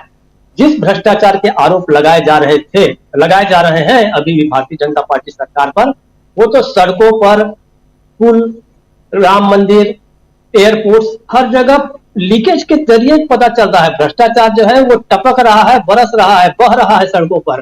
तो ये तो इस बात बहुत सामने आ गई है। अब किस हिसाब से आप कहेंगे कि हम पे भ्रष्टाचार के गलत आरोप लगाए जा रहे हैं, या अभी तक अब भारतीय जनता पार्टी ने यह कहना बंद कर दिया है कि पिछले 70 साल से आप करप्शन कर रहे थे, 50 सालों से भ्रष्टाचार कर रहे थे, घर घर में भ्रष्टाचार भरा हुआ है, कांग्रेस ये कहना बंद कर दिया है। इसलिए मुझे ऐसा लगता है कि भारतीय जनता पार्टी के पास अब जवाब नहीं है। पहले जो है जिस प्रकार से हल्के फुल्के उड़ा दिया जाता था इनकी बातों को, राहुल की बातों को, कांग्रेस की बातों को, अब वैसा नहीं है।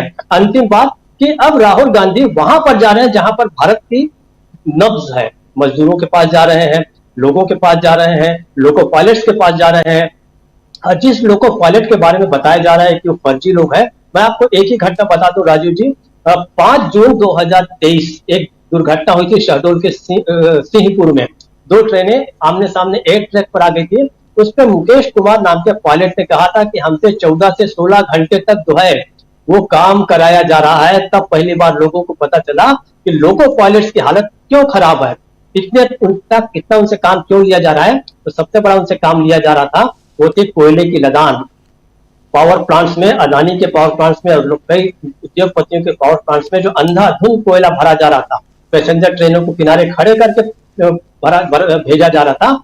ये सारी चीजें धीरे धीरे सामने आ रही है, स्थिति साफ हो रही है, लोगों को अपनी गलती का एहसास हो रहा है और जो अंडर एस्टिमेट कर रहे थे राहुल गांधी को, वो करना उन्होंने बंद कर दिया है। और बड़ी बात कि मोदी जी को ओवर एस्टिमेट करना भी लोगों ने बंद कर दिया है। राजीव जी हालांकि मेरा मानना है कि राहुल गांधी को सीरियसली बीजेपी के लोग पहले से ही ले रहे थे, तभी तो इतने पैसे खर्च किए उनके ऊपर, राहुल गांधी के ऊपर।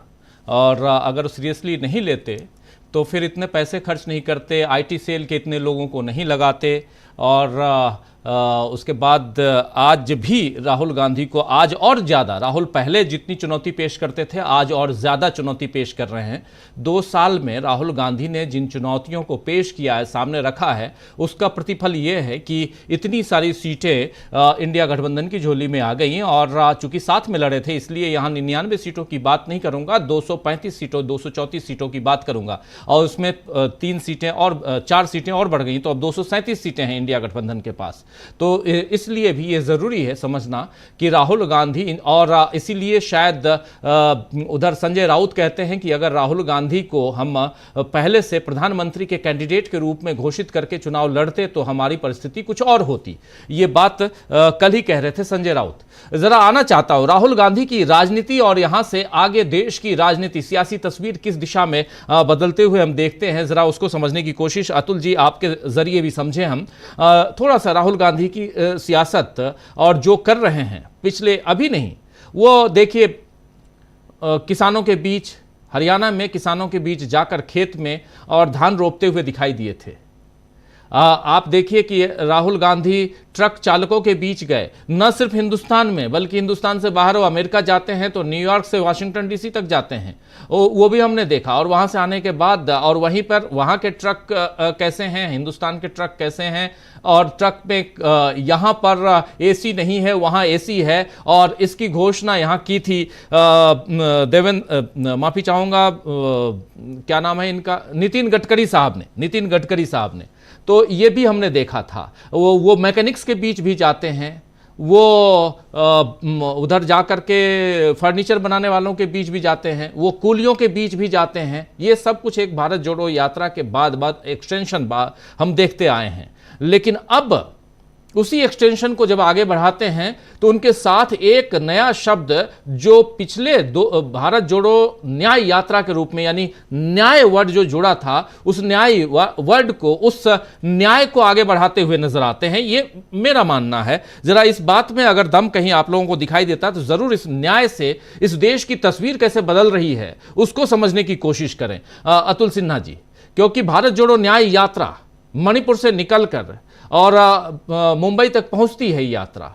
लेकिन इसी न्याय यात्रा के जरिए आप देखिए उस दौरान, और खासकर पूर्वोत्तर में जो कांग्रेस को जीत मिली कुछ राज्यों में, मणिपुर की 2 सीटें कांग्रेस जीतती है, नागालैंड की 2 में 1 सीट जीत जाती है। तो ये जो जीतती है कांग्रेस, रिटेन करती है कांग्रेस असम में, और बहुत मुश्किल सीट जीतती है। और इस हिंदुस्तान में उसी असम में रिकॉर्डधारी भी हैं जो सबसे ज़्यादा जीत के आते हैं। तो ये भी है। तो ये सारी चीज़ें यहाँ पर बताती हैं। और ज़रा इस बात को आगे बढ़ाने की ज़रूरत इसलिए भी है क्योंकि इन चीज़ों को दबाने की कोशिश हो रही है। लोको पायलट्स और हिंदू समाज के इर्द गिर्द ही बातों को दबाया जा रहा है। इसलिए भी अतुल सिन्हा जी राजीव जी, आपने बिल्कुल ये बात सही कही है कि पिछले 10 सालों में शुरुआत में ही जिस तरह से राहुल गांधी एक चुनौती लग रहे थे भाजपा के लिए और नरेंद्र मोदी के लिए, इसीलिए ये नैरेटिव शुरू से ये गढ़ने की कोशिश की गई कि पप्पू के तौर पे उनको बताया गया, और धीरे धीरे आज 10 साल बाद भी उनको इसी तरह से बताने की कोशिश की जा रही है भारी संसद में हमारे प्रधानमंत्री की ओर से। लेकिन जो स्थिति दिख रही है, ज़मीनी स्थिति, शुरू से जिस तरह से राहुल गांधी ने हर वर्ग को कैटर किया, हर वर्ग के बीच गए और खुद को एक राजनेता की जगह एक आम जनता के साथ अपने आप को कनेक्ट करने की जो कोशिश की, इसके बारे में हमारे तमाम साथियों ने बातें लगातार की हैं, जितने भी हमारे पैनलिस्ट हैं, और ये बात हम पिछले लंबे समय से करते भी आ रहे हैं। लेकिन अब आने वाले वक्त में जो इस चुनाव के बाद की जो तस्वीर बनी है और जिस तरह से इंडिया गठबंधन के तौर पर चीज़ें सामने आई हैं, कांग्रेस बेशक उसमें एक सबसे अहम रोल में है और राहुल गांधी एक नेतृत्वकारी भूमिका में है, लेकिन जो ज़मीन की लड़ाई है वो अकेले दम पर आज भी लड़ रहे हैं, मुझे ऐसा लगता है। क्योंकि अगर इंडिया गठबंधन के बाकी साथी, चाहे वो अखिलेश यादव हों या तेजस्वी यादव हों या जो भी उनके गठबंधन के दूसरे साथी हैं, अगर राहुल गांधी के साथ कदम में कदम मिला करके इसी तरह से लोगों से जुड़ना शुरू करें, जन आंदोलनों में शामिल हो करके इस ताकत को और बढ़ाने की कोशिश करें, तो बेशक राहुल गांधी की यह मुहिम जो है वो और तेजी से आगे बढ़ेगी और भाजपा की चुनौती निश्चित तौर पर बढ़ेगी, और ये मेरा मानना है।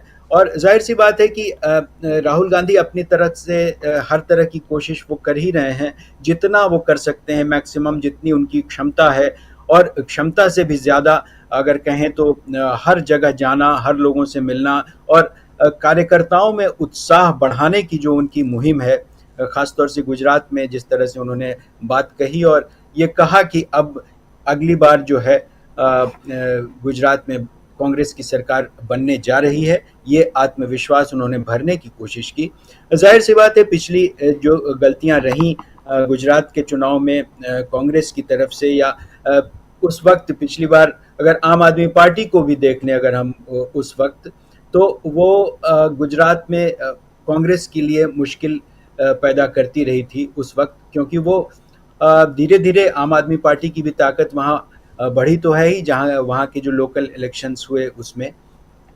लेकिन इस बार ये जो इंडिया गठबंधन मजबूत हुआ है और गुजरात में अगर चुनाव जीतना है तो उसमें आम आदमी पार्टी और कांग्रेस दोनों को मिल करके इस मुहिम को और आगे बढ़ाने की कोशिश करनी चाहिए। जाहिर सी बात है कि कांग्रेस अपने दम पर ही गुजरात में इतना कुछ कर सकती है, क्योंकि इस बार जो केंद्र में जो विपक्ष की स्थिति मजबूत हुई और कांग्रेस की पूरे देश में स्थिति मजबूत हुई, खास तौर से अगर सीटों को भी देखें, बहुत ज़्यादा अगर 99 सीटें आई भी, लेकिन वोट परसेंटेज उनके लगातार बढ़े और देश के हर हिस्से में कांग्रेस ने अपनी ताकत बढ़ाई। जाहिर सी बात है कि इसमें राहुल गांधी ने एक बहुत ही महत्वपूर्ण भूमिका निभाई है, उनकी जो मेहनत है वो रंग लाई है। ये निश्चित रूप से अब भाजपा के लिए एक बड़ी चुनौती के तौर पर राहुल गांधी नजर आ रहे हैं, और जो आने वाला जो बजट सत्र है, जाहिर सी बात है कि वो एक गंभीर सत्र होना चाहिए, क्योंकि इस सत्र में भी विपक्ष अपने आप को ये साबित करने की कोशिश करेगा कि जिस तरह से जो तमाम मुद्दे उठाए गए थे चुनावों के दौरान, महंगाई से जुड़े मुद्दे, बेरोजगारी से जुड़े मुद्दे, और ये सारे मुद्दे जो हैं कहीं ना कहीं बजट सत्र पर उसका असर साफ नज़र आएगा। और इस सत्र में ऐसी उम्मीद की जानी चाहिए कि शायद सरकार अगर इन मुद्दों पर ध्यान नहीं देगी तो विपक्ष आसानी से उनके उस बजट को पास शायद ना होने दे। तो ये जो तमाम सवाल हैं आने वाले वक्त में जो कि और बढ़ने वाले हैं, उसमें राहुल गांधी की अकेली कोशिश जो रंग ला रही है वो तो ला ही रही है, लेकिन साथ में उनके जो दूसरे सहयोगी हैं उनसे भी हमें ये उम्मीद करनी चाहिए कि वो उनका हाथ और मजबूत करेंगे और इस पूरी मुहिम में इंडिया गठबंधन एक बड़ी ताकत के तौर पर उभर कर के सामने आएगा, ये उम्मीद की जानी चाहिए। और जाहिर सी बात है कि राहुल गांधी की जो जनता से जुड़ने वाली जो राजनीति है, जो ये कोशिश है, ये उनकी एक सबसे बड़ी ताकत है जो उनको इस तरह मजबूत कर रही है और कांग्रेस में एक नई ऊर्जा भर रही है। जी बिल्कुल, राजीव जी बिल्कुल। जरा अमलेंदु उपाध्याय जी, क्या आपको लगता है, अमलेंदु जी अब जरा आते हैं, इंडिया गठबंधन का जिक्र कर रहे थे अतुल सिन्हा जी, इंडिया गठबंधन का भी सेंटर पॉइंट, केंद्र बिंदु क्या अब राहुल गांधी बनते हुए नजर आते हैं?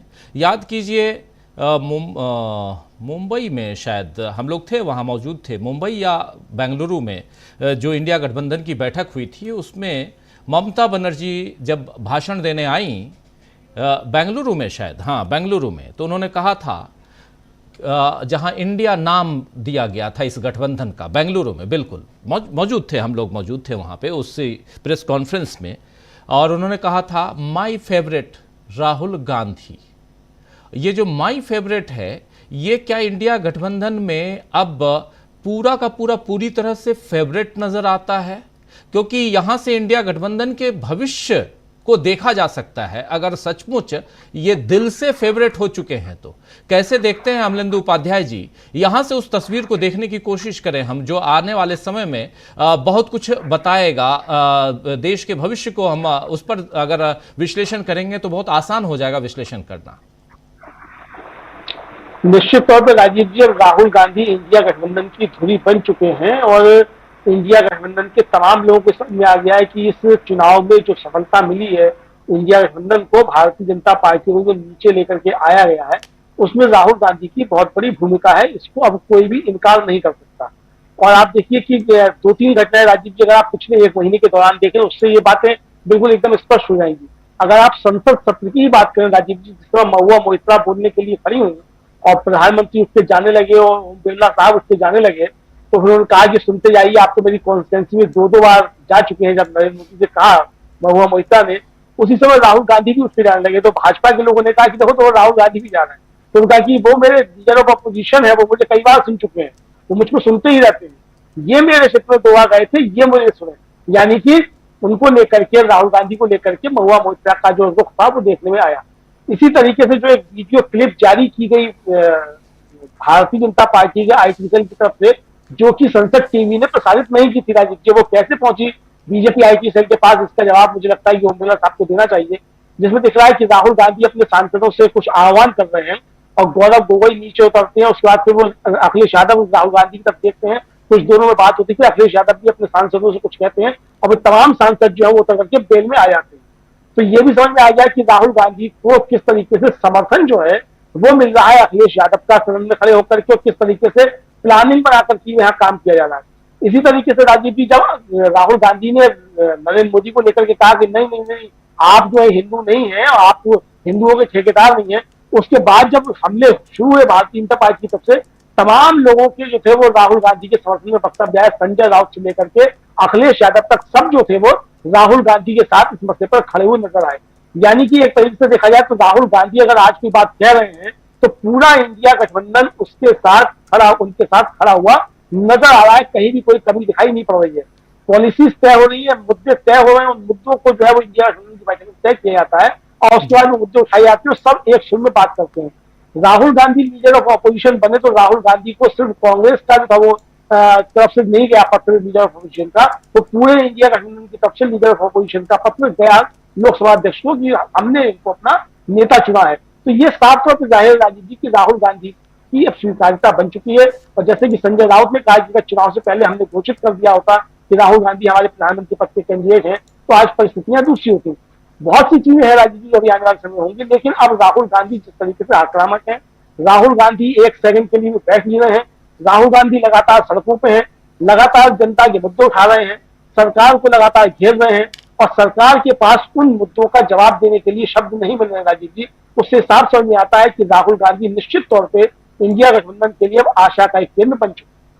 बिल्कुल बिल्कुल, जरा आना चाहता हूं नरेंद्र सिंह साहब आपके पास। नरेंद्र सिंह साहब, क्या आपको भी लगता है कि अब इंडिया गठबंधन और उसमें भी आप देखिए, चाहे वो संजय राउत हों या शरद पवार हों, शरद पवार और राहुल गांधी की 1 घंटे पिछले दिनों जब यहाँ पर लोकसभा की कार्यवाही, राज्यसभा की कार्यवाही चल रही थी, उस समय 1 घंटे तक की मीटिंग मुलाकात हुई, तो चाहे शरद पवार हों, उद्धव ठाकरे हों, ममता बनर्जी हों, अखिलेश यादव हों या तेजस्वी यादव हों या उधर MK स्टालिन हों, ये तमाम नेता जो हैं वो कहीं ना कहीं अब एक अपने नेता के रूप में राहुल गांधी को स्वीकार करने लगे हैं। क्या ऐसा दिखाई देता है या इसमें अभी जल्दबाजी है, हम लोग अभी थोड़ा जल्दी ये बात कर रहे हैं? कैसे देखते हैं आप? कोई जल्दीबाजी नहीं है, मुझे दिखाई दे रहा है, लेकिन इसके पीछे कोई यह ना समझे कि बहुत ही बड़ा कमिटमेंट है सारे दलों का इनके प्रति। असली बात यह है, नेतृत्व के बारे में कहा गया है, सोशोलॉजिस्ट बताते हैं कि leader is one who leads to where. जो नेता मंजिल तक पहुंचाने की काबिलियत रखता है और उसकी काबिलियत में लोगों को या उसके साथ जुड़े दलों को जब विश्वास हो जाता है कि यह आदमी मंजिल तक पहुंचा सकता है, तो उसमें उसे अपना भी फायदा नजर आता है। तो सारे मिलकर उस नेता को आगे करते हैं और उसे कहते हैं कि चलो तुम मंजिल तक ले चलो, हम तुम्हारे साथ हैं। यह फायदे का सौदा है, यह घाटे का सौदा नहीं है। इसलिए जो भी इंडिया गठबंधन के घटक हैं वो राहुल गांधी के साथ हैं, और राहुल गांधी ने कभी नहीं कहा कि हम अकेले चलेंगे। तो इससे क्या हुआ कि इससे अन्य दलों में उनके प्रति एक विश्वास पैदा हुआ कि यह आदमी बीच में ले जाके लूट नहीं लेगा। नेता वह भी होता है जो आपको ले चलता है और रास्ते में कारवां लूट जाता है, वो खुद उस लुटवाने में शामिल होता है। तो यह विश्वास राहुल गांधी ने अपने घटक दलों के बीच पैदा कर दिया है। और man is driven by his self interest and political parties are made of man.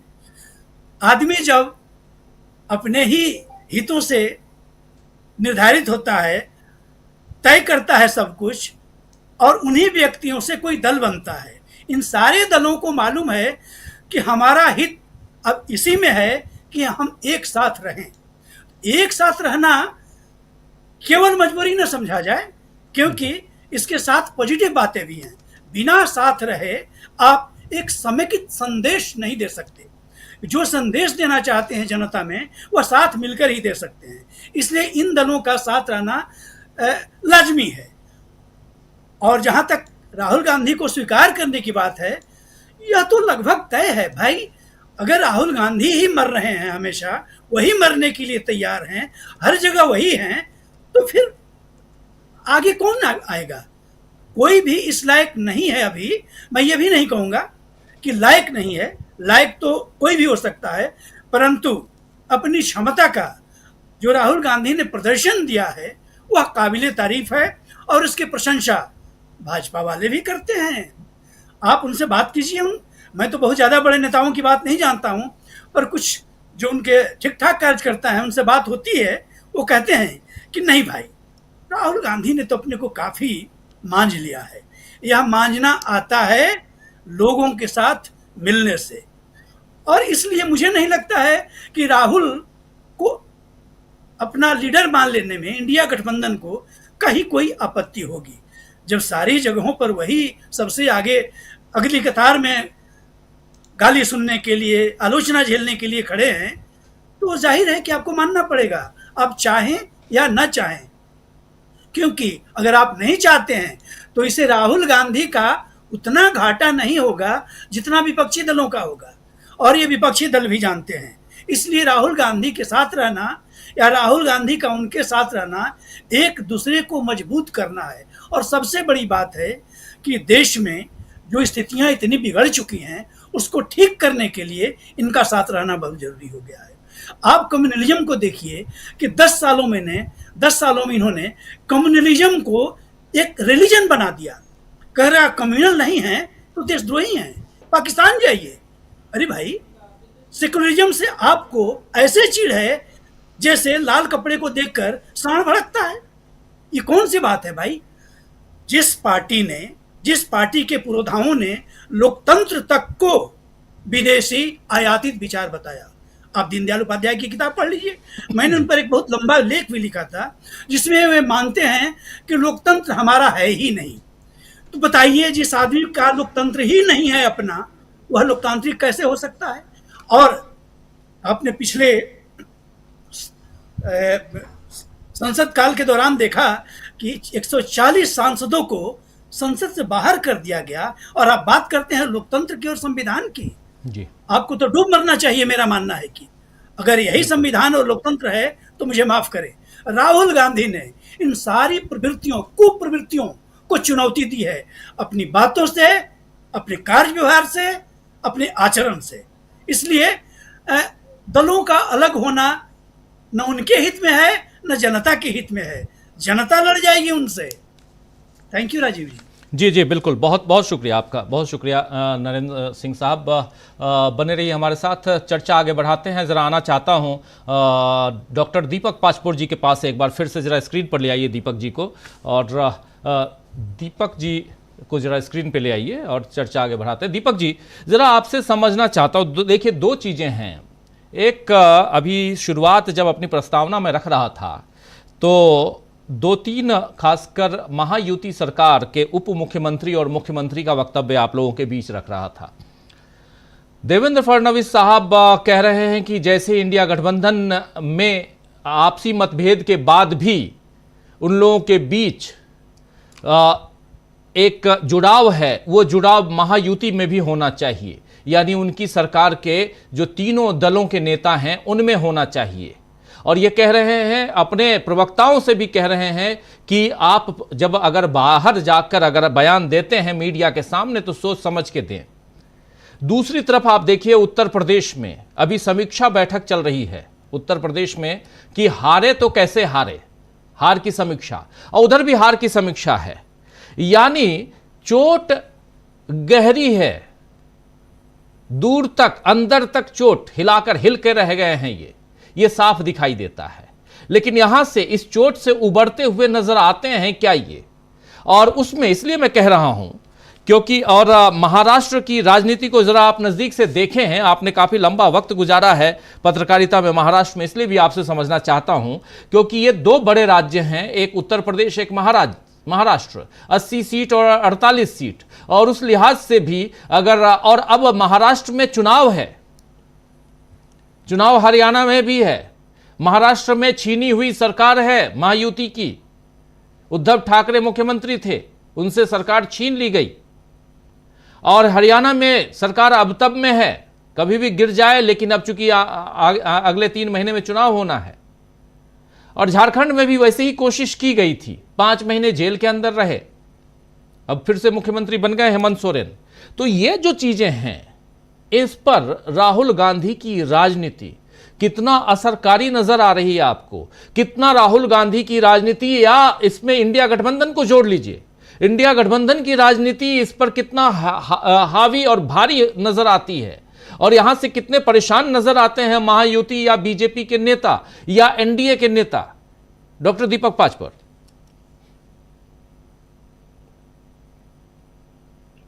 इनके ऊपर, राहुल गांधी के ऊपर जो मामला चला था मोदी सरनेम वाला, उस समय उन्होंने एक बयान दिया था कि मैं माफी नहीं मांगूंगा क्योंकि मैं सावरकर नहीं हूं। आपको पता है कि महाराष्ट्र में जो है वो सावरकर को लेकर बड़ा सेंसिटिव, एक तरह से बहुत ही संवेदनशीलता है। एक क्रॉस लाइन सभी तरह की पॉलिटिकल पार्टी जो है उस नाम को नहीं छेड़ती। जैसे महाराष्ट्र में जो है एक वड़ा पाव जो है लोगों की कमजोरी है, महाराष्ट्रियन लोगों की, मराठी लोगों की, मराठा लोगों की, वैसे ही सावरकर है।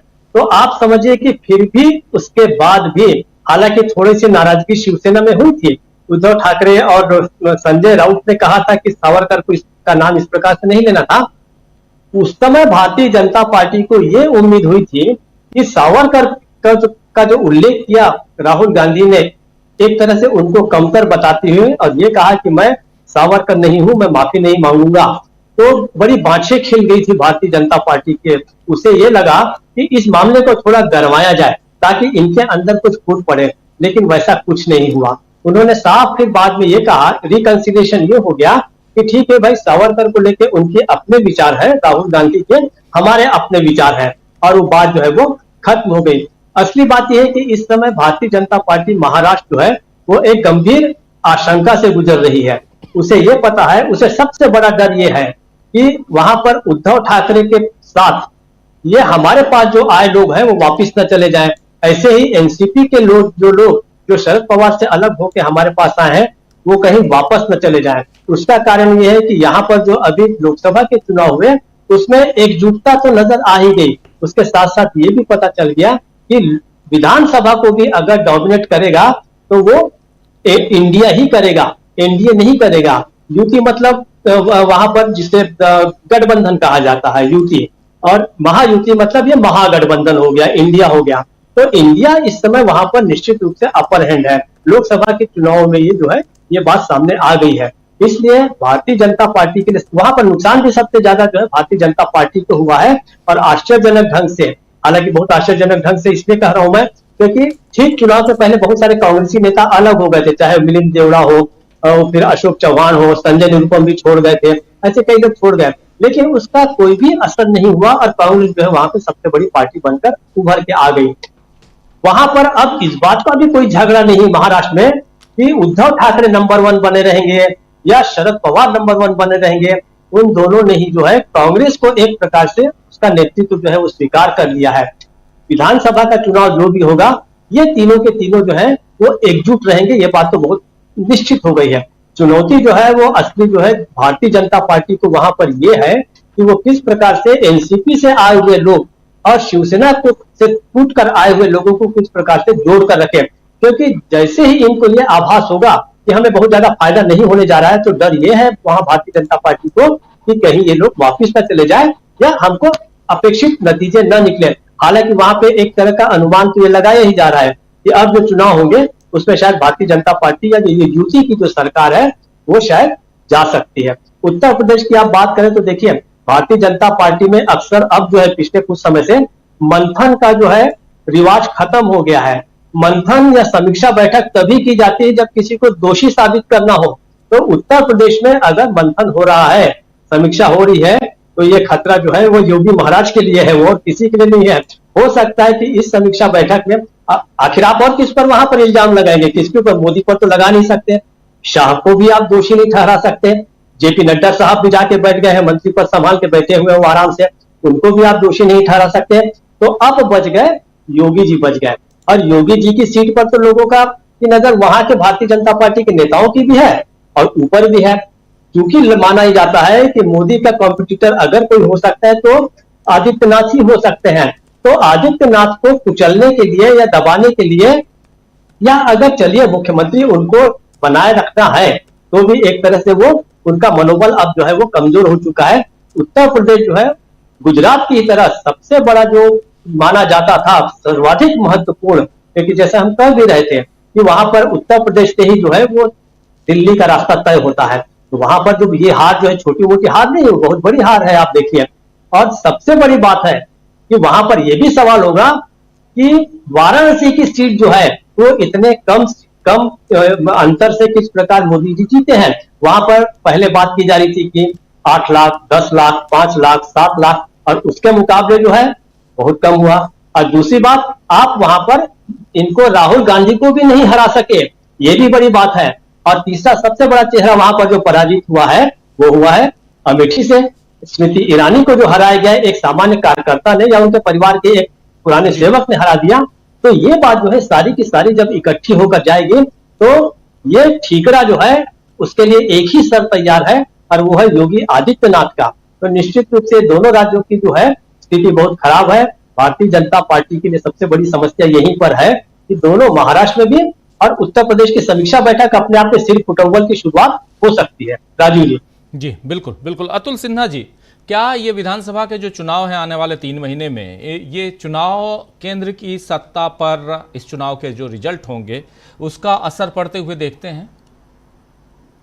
निश्चित रूप से असर तो पड़ेगा ही पड़ेगा, क्योंकि अभी जो 4 राज्यों के चुनाव हैं वो बेहद अहम हैं और इन चुनावों से पहले भी हो सकता है कि चीज़ें काफ़ी बदलती हुई नज़र आएँ आपको, क्योंकि अभी तो देखिए सारा फोकस इन 4 राज्यों पे ही है, और जो बजट सत्र या बजट जिस तरह का आने वाला है या जो प्लानिंग हो रही होगी उसमें इन चारों राज्यों को खास तौर से तवज्जो दी जाएगी।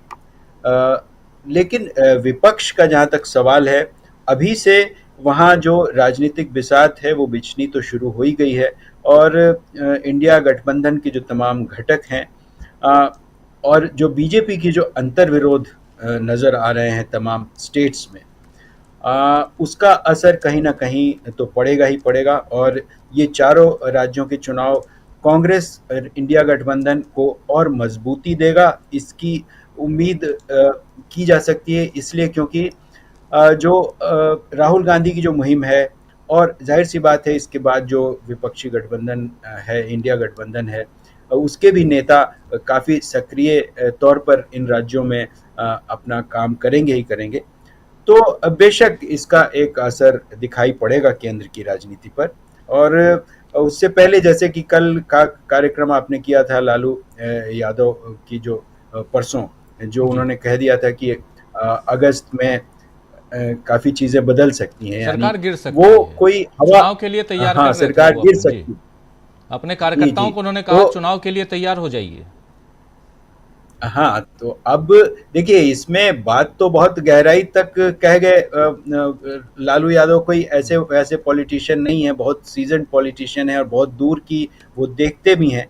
और तो जाहिर सी बात है कि लालू यादव ने ये बात कोई हवा में नहीं कही है। तो इससे पहले यानी 4 राज्यों के चुनावों से पहले बहुत सारी स्थितियां अभी राजनीतिक तौर पर बदलेंगी।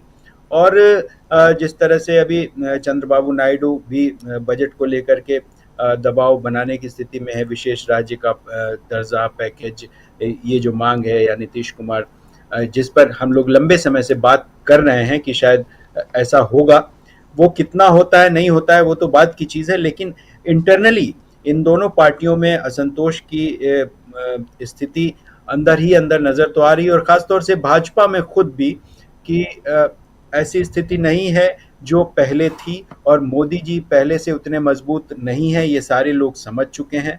तो जाहिर सी बात है कि आने वाले जो चुनाव हैं बेहद अहम हैं, और देखिए उम्मीद की जानी चाहिए कि इससे पहले कुछ और भी तस्वीर उभर करके सामने आए।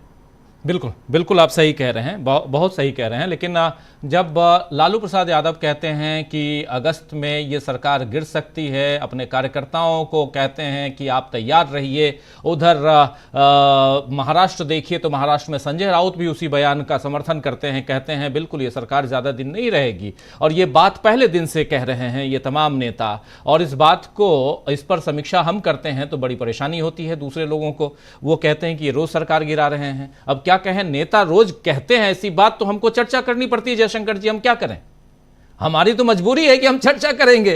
अगर लालू यादव ने कह दिया, जैसे अभी अतुल सिन्हा जी कह रहे हैं, लालू यादव जैसे सीजन नेता अगर कह रहे हैं, इतना लंबा अनुभव है, अगर ये बात कह रहे हैं तो इसका मतलब है कि कहीं न कहीं हमको उनकी बातों की समीक्षा करनी होगी। खैर, इसलिए कर रहे हैं यहां पे। और आज तो हम उधर जा ही नहीं रहे हैं कि सरकार किसकी गिर रही है किसकी बन रही है, लेकिन आज हम इस चर्चा में यह बात जरूर कह रहे हैं कि क्या राहुल गांधी ने नरेंद्र मोदी की सरकार को, इस एनडीए की सरकार को परेशान कर रखा है? क्या राहुल गांधी जो हैं वो इंडिया गठबंधन के सर्वमान्य नेता के रूप में यहां दिखाई देते हैं? क्या राहुल गांधी सेंटर पॉइंट में हैं, चाहे वो एनडीए हो या इंडिया हो? इस देश की सियासत में आज की तारीख में एक नेता जो विकल्प के रूप में पहले कहा जाता था कि नरेंद्र मोदी नहीं तो कौन, तो यहां अब राहुल गांधी नहीं तो कौन वाला विकल्प दिखाई देने लगा है। क्योंकि नरेंद्र मोदी को, जयशंकर जी, नरेंद्र मोदी को सबसे पहले भागे भागे पहुंचना चाहिए था। 121 लोग आधिकारिक तौर पे उनकी मौत हो जाती है भगदड़ में। उसके बाद आप मुंबई के मरीन ड्राइव पे उतनी भीड़ लगाते हैं, तमाशा खड़ा करते हैं इंडियन क्रिकेट टीम का। आप उनको स्टेडियम में आप लेके जाना ही था तो स्टेडियम का टिकट भी बेचते और आराम से स्टेडियम में लाखों की संख्या में वहां रहते लोग और उन लोगों से, उनके बीच उनका स्वागत करवा देते। लेकिन एक दिन बीता नहीं कि आप उस भगदड़ वाली स्थिति में हैं। आज जगन्नाथ पुरी में यात्रा निकली है, आपने देखी होगी आप लोगों ने, कितनी भीड़ हर साल निकलती है, कितनी भीड़ रहती है। आखिर इसकी जिम्मेदारी कौन लेगा? लेकिन चलिए, जिम्मेदारी प्रशासन की है, कह देंगे नरेंद्र मोदी भी, और हमारा प्रशासन बहुत अच्छा काम कर रहा है। तो चले जाइए देखने के लिए मणिपुर में क्या हो रहा है, चले जाइए देखने के लिए हाथरस में क्या हो रहा है, चले जाइए थोड़ा बाढ़ पीड़ितों की सुध ले लीजिए, और कुछ नहीं, कहीं नहीं जाना है तो बड़ी मुश्किल से जीते हैं साहब आप। वाराणसी चले जाइए, थोड़ा जूता उतारिए और रोड पे पैदल चल लीजिए पानी में, समझ में आ जाएगा कि क्या स्थिति है। तो जयशंकर जी, क्लोजिंग कमेंट आपसे, जो परिस्थितियां अभी बन रही हैं, इन परिस्थितियों में देश की सियासत को आने वाले 3-4 महीनों में, मैं कोई भविष्यवाणी की बात नहीं कर रहा हूं, कभी करता भी नहीं, और न ही किसी भविष्यवक्ता को अपने चैनल पर बैठाता हूं, आप जानते हैं। हम सब लोग यहाँ पर सीधा सीधा विश्लेषण करते हैं। उस हिसाब से भी समझना चाहता हूं आपसे कि आने वाले समय में जयशंकर जी, देश की तस्वीर कैसी होते हुए, सियासी तस्वीर को कैसे आप देखते हैं, जबकि 4 राज्यों के चुनाव होने हैं, और इसके साथ साथ अभी आप खुद जाएंगे लोकसभा और राज्यसभा कवर करेंगे 22 तारीख से, उसके बाद की तस्वीर क्या दिखती है जयशंकर जी? इसके बारे में राजीव जी मैंने पहले ही कहा था। एक तो लालू प्रसाद यादव ने किस आधार पे कहा है कि अगस्त में सरकार गिर जाएगी, इसका उत्तर बेहतर वो बता पाएंगे। कोई न कोई उनके दिमाग में कोई बात ऐसी होगी, लेकिन मुझे अभी ऐसा लगता नहीं है कि ऐसा कुछ होने वाला है। हाल फिलहाल अभी जो 4 विधानसभाओं के जो चुनाव होने वाले हैं, बहुत कुछ उस पर भी मुनस्सर करेगा। अगर उनके नतीजे जैसे कि लोकसभा के चुनाव में दिखाई दिए हैं, हरियाणा हो, महाराष्ट्र हो, झारखंड हो, या तो उनमें क्या नतीजे निकल करके आते हैं। अगर इंडिया अलायंस संसद की तरह सड़क पर भी एकजुट रहा और चुनाव मिलजुल करके लड़ा, जिस तरह से उत्तर प्रदेश में लड़ा, जिस तरह से महाराष्ट्र में मिलकर लड़ा, महाराष्ट्र में मिलकर लड़ा, हरियाणा में भी एक तरह से कह सकते हैं, उसी तरह से अगर विधानसभा के चुनाव मिल करके लड़ते हैं, एक समर्पण की भावना से कि नहीं, हमको किसी पार्टी को नहीं देखना है, हमको इंडिया अलायंस को देखना है, कि इंडिया अलायंस की सरकार बननी चाहिए। कौन मुख्यमंत्री होगा, कौन नेता होगा, ये बाद में तय हो सकता है, लेकिन पहली ये बात होनी चाहिए कि कौन सरकार बनाएगा। इंडिया अलायंस की सरकार बननी चाहिए। और मुझे लगता है कि इसमें कोई बहुत ज्यादा, अगर ओवर कॉन्फिडेंस के शिकार नहीं हुए, जैसा कि आमतौर पे इस तरह के नतीजों के बाद हो जाता है कि लोग ओवर कॉन्फिडेंस में जुट जाते हैं, बड़बोलेपन के शिकार हो जाते हैं, और दूसरा पक्ष जो है अंदर अंदर अपनी तैयारियों में जुट जाता है। तो भाजपा को उतनी इसमें नहीं लेना चाहिए, वो अपने काम में लगे हुए हैं। और दूसरी तरफ इंडिया अलायंस के लोग भी, जैसे एनसीपी है, शिवसेना है, या कांग्रेस के लोग हैं, महाराष्ट्र में लगे हुए हैं, जेएमएम और कांग्रेस और आरजेडी के लोग मिलकर के झारखंड में लगे हुए हैं। उत्तर प्रदेश में भी कई सीटों पे अभी उपचुनाव होने वाले हैं, उसके नतीजे आएंगे।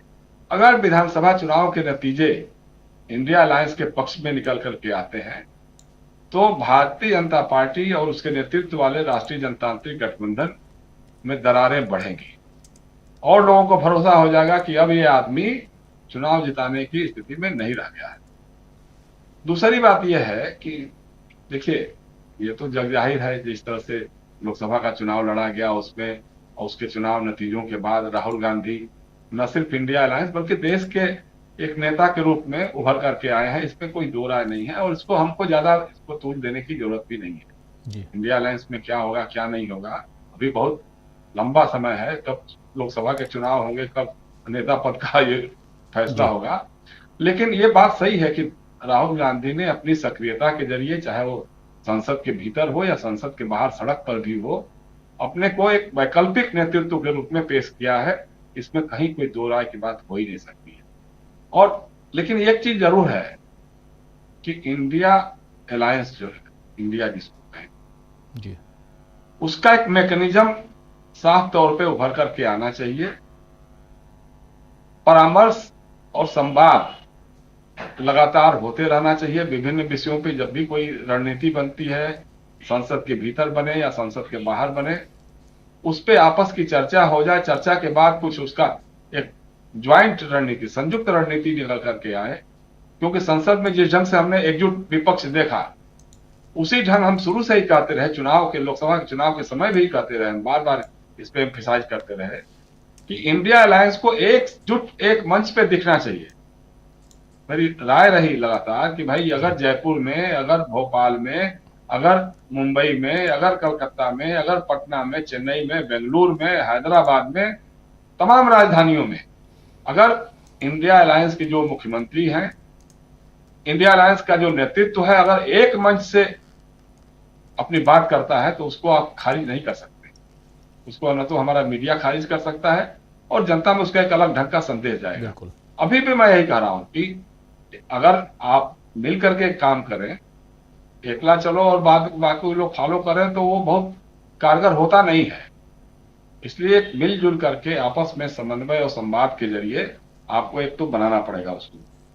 दूसरी बात, अभी हमारे मित्र कह रहे थे कि उत्तर प्रदेश में जो चुनाव में हार हुई है भारतीय जनता पार्टी की, उसकी समीक्षा हो रही है और उसका ठीकरा जो है कोशिश की जा रही है कि योगी आदित्यनाथ जी पर फेंका जाए। दीपक जी साहब कह रहे, लेकिन योगी आदित्यनाथ के लोग भी लगे हुए हैं भाई। उनका ये कहना है कि गोरखपुर, बांसगांव, महाराजगंज, देवरिया, अगल बगल की सीटें तो योगी ने जिता लिया, लेकिन प्रधानमंत्री जी के अगल बगल की सारी सीटें हार गए जी। तो जिम्मेदार कौन है?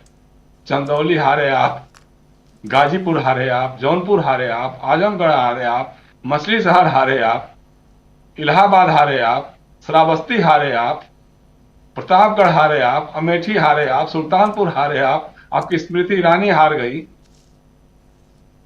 अयोध्या हार गए, रायबरेली हार गए। तो इसके लिए कौन जिम्मेदार है? और ये आदित्यनाथ के कामकाज पे तो चुनाव नहीं हुआ था, ये तो चुनाव हुआ था प्रधानमंत्री के कामकाज पर, गृहमंत्री के कामकाज पर। गृहमंत्री के बड़बोलेपन के उबार में, भैया लोड कर लीजिए, 80 की 80 सीटें जीत कर लाएंगे। तो उनके पास कोई सूचना जरूर रही होगी, मैकेनिज्म रहा होगा।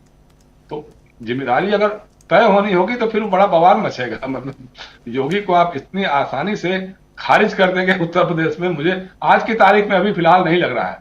योगी को खारिज करेगी तो उत्तर प्रदेश की जनता करेगी, उत्तर प्रदेश के लोग करेंगे, उत्तर प्रदेश का विपक्ष करेगा।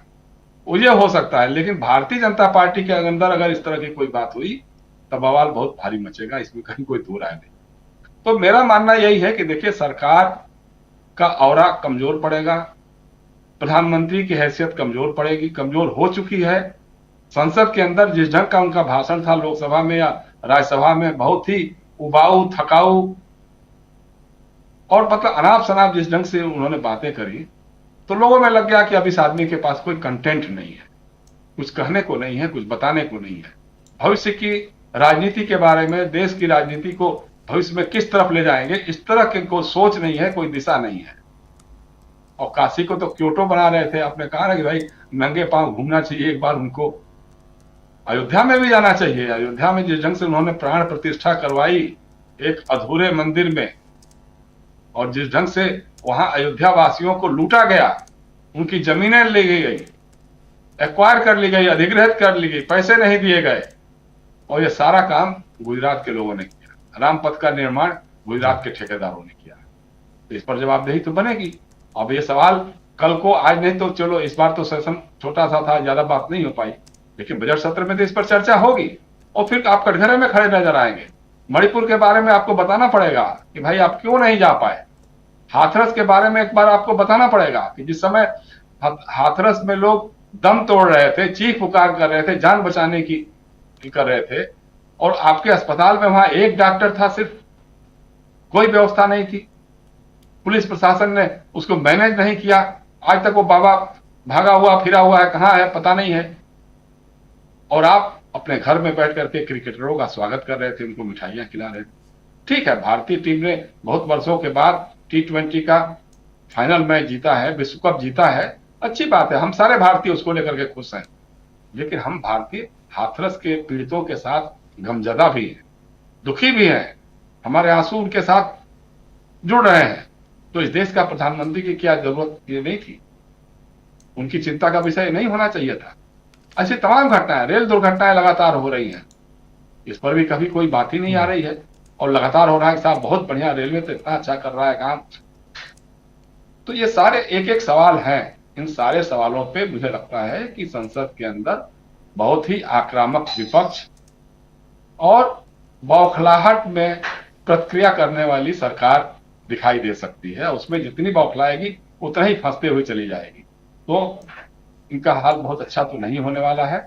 और विधानसभा के चुनाव में अगर इंडिया अलायंस ओवर कॉन्फिडेंस का शिकार नहीं हुआ, मिलजुल करके चुनाव लड़ा, तो मुझे लगता है कि उसके नतीजे भी भारतीय जनता पार्टी को भविष्य के लिए बहुत परेशान करेंगे, और ये परेशानी इस सरकार को लगातार कमजोर करते रहेगी। मैं नहीं चाहता हूं कि अभी एक दो महीने में, 4 महीने में, 6 महीने में सरकार गिरे। सरकार को रहना चाहिए, अपने पाप के बोझ से इसको इस तरह से धराशायी होना चाहिए कि लोग 15 साल तक कभी सोचे भी नहीं कि ये पार्टी दोबारा सत्ता में आने के लायक है। और ये तभी होगा जब थोड़ा और इसका पतन होते जाएगा। जी राजू। बिल्कुल बिल्कुल, थोड़ा और वक्त दीजिए इस सरकार को, थोड़ा और देखिए, थोड़ा और झेलिए, उसके बाद आप खुद समझेंगे कि आने वाले समय में क्या कुछ होने जा रहा है। और उसके लिए आपको करना कुछ नहीं है, बस जो 4 राज्यों के चुनाव हैं उन चारों राज्यों के चुनाव का इंतज़ार कीजिए, रिजल्ट का इंतज़ार कीजिए। उसके बाद बहुत कुछ दिल्ली में परिवर्तित होते हुए आप देखेंगे। और हम ना कोई भविष्यवाणी कर रहे हैं, ना ही सरकार गिरा रहे हैं। खुद ब खुद इस देश की जनता है, और हमारा भी भरोसा और हमारा भी जो काम है वो जन मुद्दों पे ही आधारित होता है। जनता की सेवा और जनता के बीच उन जो जनता से जुड़े हुए जो मुद्दे हैं वही हम पहुंचाने और उठाने की कोशिश करते हैं, और उसमें चाहे सियासत ही क्यों ना हो। तो ये सारी बातें हम आप तक पहुंचाते हैं। इस कार्यक्रम को समाप्त करें, लेकिन उससे पहले तेजस्वी यादव के एक ट्वीट को ज़रूर यहाँ रखना चाहता हूँ, और इसलिए भी क्योंकि आग सब तरफ लगी हुई है, और परेशानी जहाँ जहाँ डबल इंजन की सरकार है उसको बहुत ज्यादा है। बिहार में भी डबल इंजन की सरकार है, उत्तर प्रदेश में डबल इंजन की सरकार है, और वहां महाराष्ट्र में भी डबल इंजन की सरकार है। डबल इंजन का मतलब दोस्तों ये होता है कि एक सरकार दिल्ली में, एक सरकार वहां, और ये कह करके चुनाव में वोट वसूले गए, लिए गए। इसलिए तो उसी बात को उधार यहां तक हम रख रहे हैं। हालांकि मुझे इस पर भरोसा नहीं है पर्सनली, लेकिन चलिए, बिहार की एक कहानी जो जिससे शुरुआत की थी जयशंकर जी ने ही, उस कहानी को जरा इस चर्चा के खत्म करते करते एक ट्वीट के जरिए ले आता हूं। और ये ट्वीट है, आप देखिए, तेजस्वी यादव साहब का। तेजस्वी यादव जी लिख रहे हैं कि बिहार में आज फिर एक पुल का गिरना तथा बीते 19 दिन में कुल 13 पुलों का पानी में बह जाना नीतीश सरकार में फैले संस्थागत भ्रष्टाचार का प्रत्यक्ष दृष्टांत है। हम मुख्यमंत्री नीतीश कुमार को चुनौती देते हैं कि वो बिहार वासियों को बताएं कि गिरने वाले पुलों की स्वीकृति कब हुई और किसने दी, गिरने वाले पुलों का टेंडर कब किसके कार्यकाल में हुआ, गिरने वाले पुलों का शिलान्यास कब और किसने किया, गिरने वाले पुलों का उद्घाटन कब और किसने किया। महज 19 दिन में 13 पुलों के गिरने से जनता की कुल कितनी गाढ़ी कमाई पानी में बह गई। अगर मुख्यमंत्री जी इन आंकड़ों को सार्वजनिक नहीं करते हैं तो स्पष्ट है कि 18 वर्षों से बिहार में सत्ता पर काबिज एनडीए के नेता ऊपर से लेकर नीचे तक इस भ्रष्टाचारी व्यवस्था के संपोषक, संरक्षक, प्रायोजक और साझेदार हैं। ये लिख रहे हैं तेजस्वी यादव। चलिए, इस चर्चा को इस तेजस्वी यादव के इस ट्वीट के साथ समाप्त करने की इजाजत चाहता हूं। इस पर कमेंट बाद में। और 13 पुल का गिरना, और वो भी 19 दिनों में, आज 19वां दिन है, ये बहुत मायने रखता है। डबल इंजन की सरकार है। बहुत शुक्रिया जयशंकर जी आपका क्लोजिंग कमेंट के लिए। अतुल सिन्हा साहब बहुत बहुत शुक्रिया। डॉक्टर दीपक पाचपोर जी बहुत शुक्रिया। कुमार नरेंद्र सिंह साहब बहुत शुक्रिया आपका। और बहुत बहुत शुक्रिया अमलेंदु उपाध्याय जी, आप सभी का बहुत शुक्रिया, बहुत धन्यवाद इस कार्यक्रम में जुड़ने के लिए, अपनी बात, अपने विचार रखने के लिए। आप तमाम साथियों का भी बहुत बहुत शुक्रिया अदा करता हूं। संजीव सैनी साहब हमारे साथ हैं, पोन्गो स्टार ब्रदर्स व्लॉग भी हैं हमारे साथ।